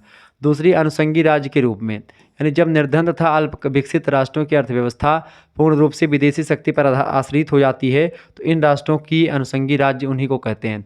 तो कुल मिलाकर के नव उपनिवेशवाद में क्या होता है कि जो नई नई चीज़ मतलब उपनिवेशवाद एक प्रकार से जो बड़ी बड़े अंतर्राष्ट्रीय मुद्रा कोष है या फिर एक प्रकार से और भी विश्व बैंक है, अंतर्राष्ट्रीय विकास संघ है, इन सभी पर एक अंतर्राष्ट्रीय न्यायालय है, वित्त निगम है, इन सभी पर एक प्रकार से जो बड़े देश हैं, जो विकसित देश हैं, उनका कब्जा हो गया है। तो वो एक प्रकार से अपने हिसाब से सारी चीज़ें करते हैं। अगर आपको एक प्रकार से अपने हित में निर्णय लेना है तो आप उनकी बातों को सुनो, उनकी बातों को मानो, यही होता है नव उपनिवेशवाद। ठीक है,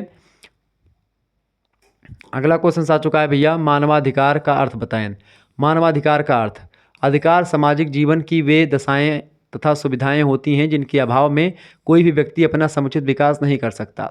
अधिकारों के प्राप्त होने से नागरिकों को चहुमुखी विकास का मार्ग खुल जाता है। नागरिकों का जब मानव के सर्वांगीण विकास के लिए आवश्यक दशाएं और सुविधाएं यानी राज्य सरकार के द्वारा स्वीकार कर ली जानी हैं, तो मानवाधिकार का रूप धारण कर लेती हैं। वही इस प्रकार से मानवाधिकार से तात्पर्य उन अधिकारों से या दशाओं या सुविधाओं से होता है जिनमें मानव का सर्वोच्च कल्याण निहित होता है।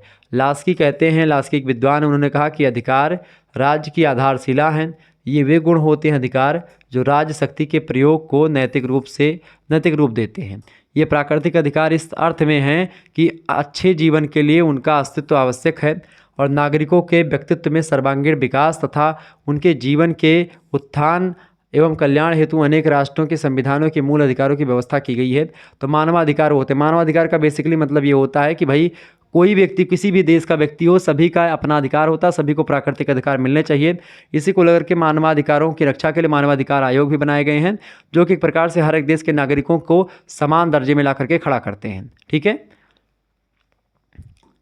आगे देखते हैं। अगला क्वेश्चन आ चुका है, स्त्रियों की स्थिति सुधारने हेतु सरकार के द्वारा किए गए 3 प्रयास बताएं। तो स्वतंत्रता प्राप्ति के बाद में सरकार के द्वारा महिलाओं की स्थिति सुधारने और उनकी समस्याओं का समाधान करने और उन्हें शिक्षित, प्रशिक्षित और समाज उपयोगी बनाने आदि की दृष्टि से महिला कल्याण से संबंधित कई सारे कार्यक्रम शुरू किए गए हैं, जिनका वर्णन निम्नलिखित रूप में किया जा सकता है। पहली बात, भारत की कुल जनसंख्या का लगभग 50% भाग महिलाओं से संबंधित है। स्पष्ट है कि इतने विशाल भाग की उपेक्षा करना असंभव है। सन 1971 ईस्वी में देश की महिलाओं की स्थिति का अध्ययन करने तथा उनमें सुधार करने की दृष्टि से एक समिति का गठन किया गया, जिसने सन 1975 ईस्वी में अपनी रिपोर्ट प्रस्तुत करी और इस समिति के द्वारा प्रस्तुत किए गए सुझावों के आधार पर सरकार ने अनेक महिला कल्याण कार्यक्रम संचालित किए जो महिलाओं के उत्थान के लिए थे। दूसरी बात, महिलाओं को पुरुषों के समान वेतन प्रदान करने की व्यवस्था के लिए सरकार के द्वारा सन 1979 ईस्वी में समान वेतन अधिनियम पारित किया गया, ताकि स्त्रियों को सामाजिक और आर्थिक स्थिति में पर्याप्त सुधार किया जा सके। ठीक है। तीसरा काम ये किया गया स्त्रियों के सुधार के लिए कि स्त्रियों की स्थिति सुधारने के लिए सरकार के द्वारा 1961 में और 1976 में मातृत्व हित लाभ अधिनियमों को पारित किया गया, जो कि एक प्रकार से महिलाओं के उत्थान की बात करते हैं। ठीक है, आगे देखते हैं। अगला क्वेश्चन आपकी स्क्रीन पर आ चुका, फटाफट से आप लोग देखने का प्रयास करेंगे। बढ़िया प्रश्न है भैया, संसदात्मक शासन व्यवस्था से आप क्या समझते हैं? संसदात्मक शासन व्यवस्था को मंत्रिमंडलात्मक शासन या उत्तरदायी शासन के रूप में भी जाना जाता है। इस शासन व्यवस्था के अंतर्गत कार्यपालिका की शक्ति किसी एक व्यक्ति में निहित ना होकर के मंत्रिमंडल या कैबिनेट नामक एक समिति में निहित होती है, इसलिए इसे मंत्रिमंडलात्मक शासन कहते हैं। गेटल महोदय कहते हैं कि संसदात्मक शासन व्यवस्था शासन के उस रूप को कहते हैं जिसमें मंत्रिपरिषद और प्रधानमंत्री अर्थात वास्तविक कार्यपालिका अपने अपने कार्यों के लिए कानूनी दृष्टि से व्यवस्थापिका के प्रति उत्तरदायी होती है, क्योंकि आधुनिक राज्यों की व्यवस्थापिका के प्रायः 2 सदन होते हैं, यानी एक लोकसभा एक राज्यसभा। मंत्रिमंडल वास्तव में उस सदन के नियंत्रण में होता है जिसे वित्तीय मामलों पर अधिक शक्ति होती है, यानी लोकसभा, और जो निर्वाचकों का अधिक सीधे ढंग से प्रतिनिधित्व करता है, लोकसभा। इसके अतिरिक्त इस शासन व्यवस्था में कार्यपालिका व्यवस्थापिका के प्रति उत्तरदायी होने के कारण से उसे उत्तरदायी शासन के नाम से भी पुकारा जाता है। ठीक है, ये बात आप ध्यान रखेंगे। तो कुल मिलाकर के जो संसदात्मक शासन व्यवस्था उसके बारे में अगर मैं बताऊँ तो भारत जो है वो संसदात्मक व्यवस्था का एक उदाहरण है। भारत में 2 सदन हैं, एक है लोकसभा और एक है राज्यसभा। लोकसभा में जो आप लोग अभी सांसदी का वोट दिए हैं मोदी जी वाला, तो ये सांसद जहाँ जहाँ से आपने जिताए हैं, तो ये सांसद जाएंगे लोकसभा में बैठेंगे। अब ये क्या करेंगे, ये सांसद मिलकर के इसे 242 सीट मोदी जी को मिली थी, बाकी और भी जो है पार्टियों की सीटों मिला करके अब वो सरकार बनाए हैं। तो अब सरकारें क्या करेंगी, मतलब कि जितने भी सांसद थे उन सभी लोगों ने मिलकर के एक मंत्रिमंडल बनाया, जिसमें मंत्रिमंडल में कई सारे मंत्री हैं। हमारे यहाँ के जो सांसद हैं राजा भैया कीर्तिवर्धन सिंह, इनको भी एक मंत्री पद दिया गया है कृषि को लेकर के। तो कहीं ना कहीं पे आप देखेंगे कि भाई ये मंत्रिमंडल होता है और मंत्रिमंडल लोकसभा के प्रति उत्तरदायी होता है। लोकसभा के जो लोग होते हैं वो जनता का प्रतिनिधित्व करते हैं। आपके एरिया के यानी 10 लाख की जनता को लगभग प्रकार से प्रतिनिधित्व करते हैं। एक सांसद होता है, वो सांसद जाकर के प्रधानमंत्री चुनता है, लोकसभा के स्पीकर को चुनता है। ठीक है, तो ये होती है संसदात्मक शासन व्यवस्था, जिसमें एक मुखिया जो होता है लोकसभा का मुखिया, लोकसभा का स्पीकर, लोकसभा अध्यक्ष होता है, और लोकसभा का एक प्रकार से वास्तविक प्रधान जो होता है वो प्रधानमंत्री होता है। मंत्रिमंडल का प्रधान प्रधानमंत्री होता है। ठीक है, ये बात ध्यान रखिए। ये अध्यक्षात्मक शासन व्यवस्था मतलब कि वो संसदात्मक शासन व्यवस्था कहाँ पर है, ब्रिटेन में है, और ब्रिटेन के संविधान से ही भारतीय संविधान में ग्रहण करी गई। ठीक है, ध्यान रखेंगे। अगला क्वेश्चन आपकी स्क्रीन पर आ चुका है, अध्यक्षात्मक शासन से आप क्या समझते हैं? अध्यक्षात्मक शासन में कार्यपालिका प्रधान व्यवस्थापिका से बिल्कुल अलग होती है, और शासन विभाग का प्रधान एक ऐसा व्यक्ति होता है जो व्यवस्थापिका के प्रति उत्तरदायी नहीं होता है। डॉक्टर गार्नर कहते हैं कि अध्यक्षात्मक सरकार वह होती है जिसमें कार्यपालिका अर्थात राज्य का अध्यक्ष जो होता है उसके मंत्री अपने समय के बारे में संविधान की दृष्टि से विधानमंडल से स्वतंत्र होते हैं और अपनी राजनीतिक नीतियों के बारे में भी उसके प्रति अनुत्तरदायी होते हैं। ब्राज़ील में, अमेरिका में और लैटिन अमेरिका देशों में आप देखेंगे अध्यक्षात्मक शासन व्यवस्था ही है। ठीक है, इस शासन व्यवस्था में निम्नलिखित विशेषताएं पाई जाती हैं। अध्यक्षात्मक शासन व्यवस्था में पहली विशेषता ये पाई जाती है कि अध्यक्षात्मक शासन व्यवस्था जो है ये कार्यपालिका के प्रधान का निर्वाचन एक निश्चित समय के लिए किया जाता है। दूसरी बात, इस शासन व्यवस्था में व्यवस्थापिका और कार्यपालिका एक दूसरे के कार्यों में किसी प्रकार से हस्तक्षेप नहीं करती हैं। तीसरी बात, अध्यक्षात्मक शासन व्यवस्था में संसदात्मक शासन व्यवस्था के समान अब उसके समान नाम मात्र की एक वास्तविक कार्यपालिका अलग अलग नहीं होती है। यहाँ पर नाम मात्र की एक कार्यपालिका होती है, ठीक है, लेकिन वहाँ पर नहीं होता है। संसदात्मक शासन व्यवस्था में होता है, अध्यक्षात्मक में नहीं होता है। अगला क्वेश्चन आ चुका है भैया, अगला प्रश्न, एकात्मक सरकार की परिभाषा बताएं। एकात्मक शासन वह है जिसमें शासन की संपूर्ण शक्ति संविधान के अनुसार मतलब संविधान के अनुसार केंद्र में निहित होती है। यानी कि एकात्मक सरकार या संघात्मक सरकार वो है, एकात्मक सरकार वो है जिसमें केंद्र में सारी शक्तियाँ निहित होती हैं।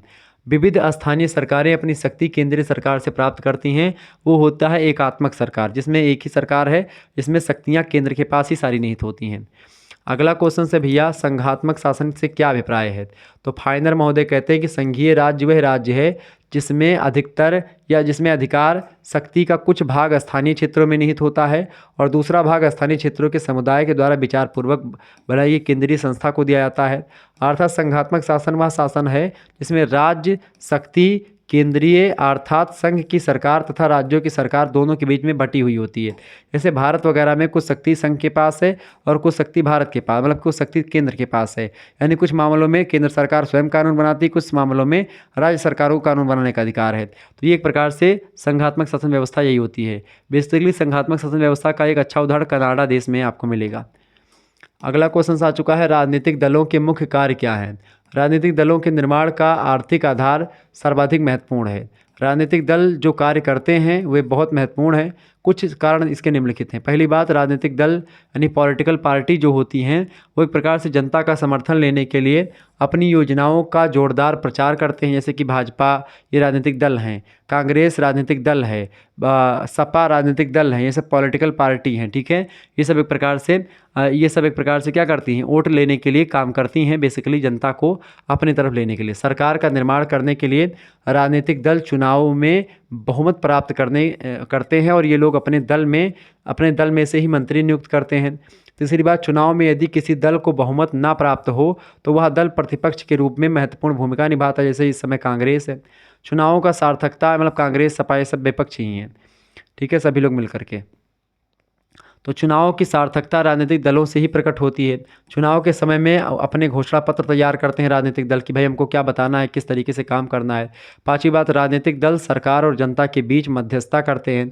जनता की समस्याओं को वे सरकार के सामने रखते हैं और सरकार की स्थिति से जनता को अवगत करवाते हैं। इसके अलावा राजनीतिक दलों की अगर बात की जाए तो राजनीतिक दलों के प्रचार से जनता को राजनीतिक शिक्षा मिलती है। इस प्रकार से नागरिकों में राजनीतिक चेतना जागृत होती है। तो यह राजनीतिक दल जो होते हैं ये काम करते हैं बेसिकली। आगे देखते हैं, अगला प्रश्न आपके स्क्रीन पर आ चुका है, दबाव समूह प्रेशर ग्रुप्स क्या होते हैं। तो प्रेशर ग्रुप्स जैसे कि मान लेते हैं विद्यार्थियों का संगठन हो गया, कोई मजदूरों का संगठन हो गया, कोई ठीक है कोई जातियों का संगठन हो गया। तो ये सब क्या है, ये सब दबाव समूह है। यानी कि ये राजनीति में प्रत्यक्ष रूप से भाग तो नहीं लेते हैं लेकिन राजनीतिक चीज़ों को प्रभावित जरूर करते हैं। यानी कि ये जब चाहेंगे तो बहुत सारा वोट राजनीतिक दलों को नहीं मिलेगा। यानी पॉलिटिकल पार्टीज़ का वोट बैंक होते हैं बेसिकली। मैं बताऊँ तो जो एक प्रकार से दबाव समूह होते हैं, प्रेशर ग्रुप्स इनको कहते हैं, क्योंकि ये राजनीतिक पार्टियों पर दबाव डाल करके जनता के काम को करवाते हैं। दबाव समूह सर्वव्यापक है परंतु विभिन्न राज्य व्यवस्थाओं में उसकी प्रभावशीलता और भूमिका में अंतर होता है। दबाव समूहों की भूमिका के निर्धारक तत्व निम्नलिखित हैं। पहली बात, व्यक्तियों को जहां लोकतांत्रिक राज्य व्यवस्थाओं में नागरिक स्वतंत्रताएं प्राप्त होती हैं, दबाव समूह खुले रूप में और अधिक सक्रियता के साथ काम कर पाते हैं लोकतांत्रिक व्यवस्था में। दबाव समूहों की भूमिका इस बात पर निर्भर करती है कि शासन स्वरूप अध्यक्षात्मक है कि संसदात्मक है। दूसरी बात, सामाजिक स्थिति और राज्य संस्कृति दबाव समूहों के क्रियाकलाप के महत्वपूर्ण तत्व होते हैं। कुल मिलाकर के मैंने जो दबाव समूह के बारे में मैं अगर बात बताऊं आपको,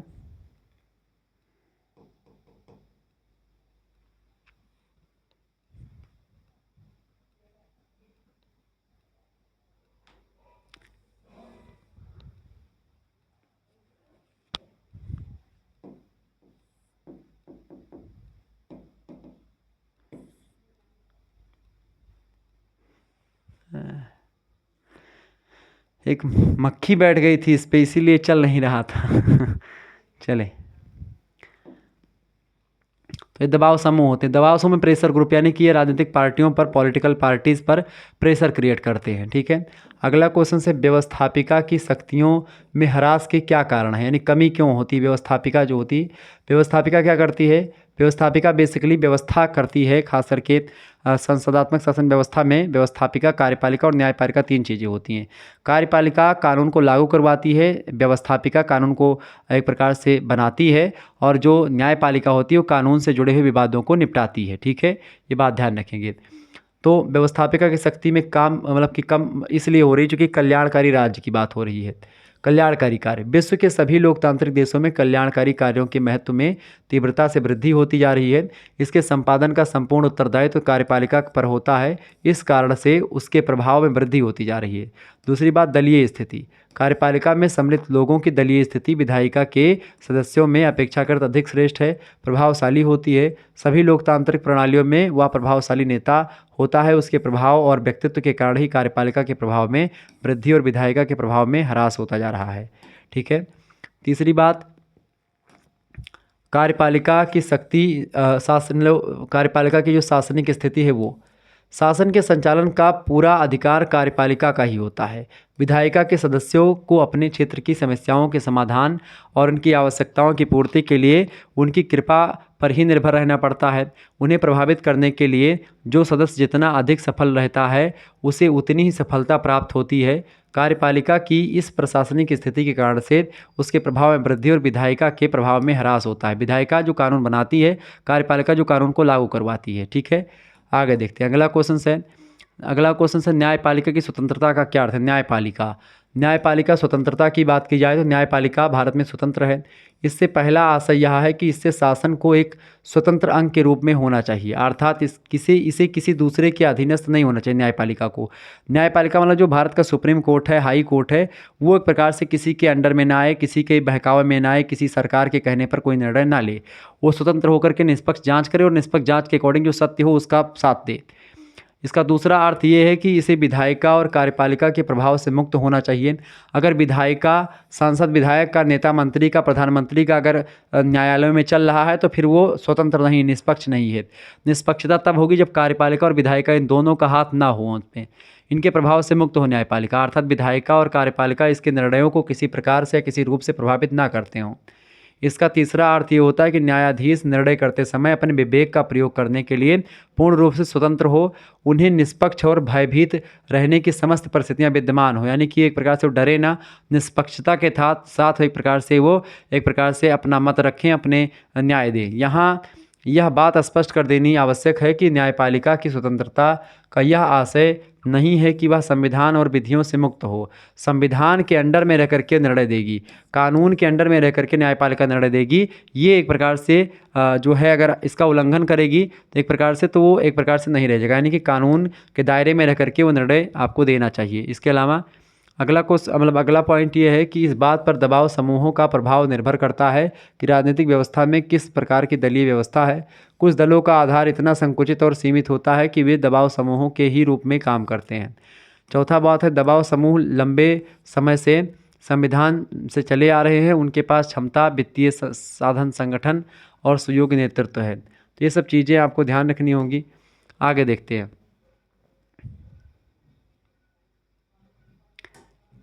अगला क्वेश्चन आपकी स्क्रीन पर आ चुका है। अगला प्रश्न, संविधानवाद के मार्ग में आने वाली बाधाओं को निराकरण के उपाय बताएं। तो संविधान के मार्ग में, संविधानवाद में कई बाधाएं आती। जन समुदाय को संतोष, राज्य उस जन समुदाय को संतुष्ट करे जिसके सर्वोत्तम हितों की सुरक्षा का उत्तरदायित्व उस पर है।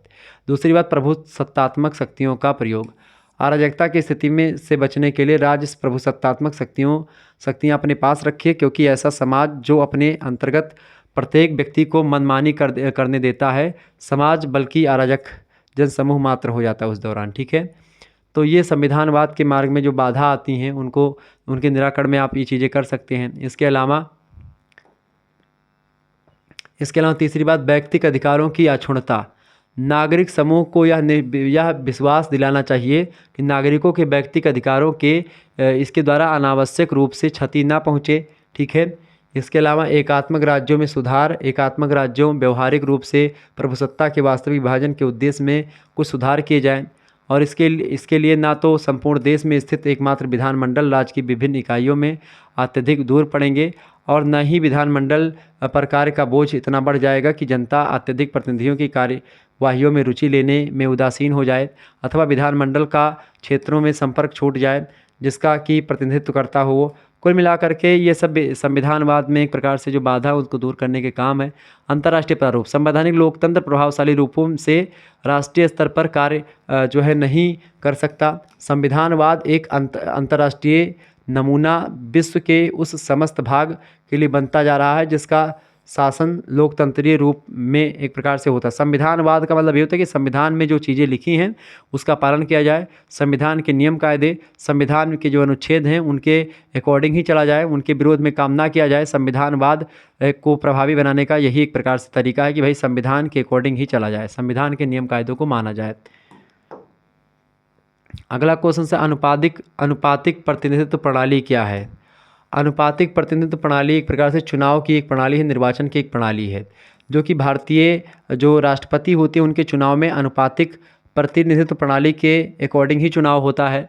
ठीक है, इसके द्वारा प्रत्येक समुदाय और संस्था उसको उसकी संख्या के अनुसार प्रतिनिधित्व प्रदान किया जाता है। इस पद्धति को अपनाने के लिए बहुसदस्यीय निर्वाचन क्षेत्र होने चाहिए।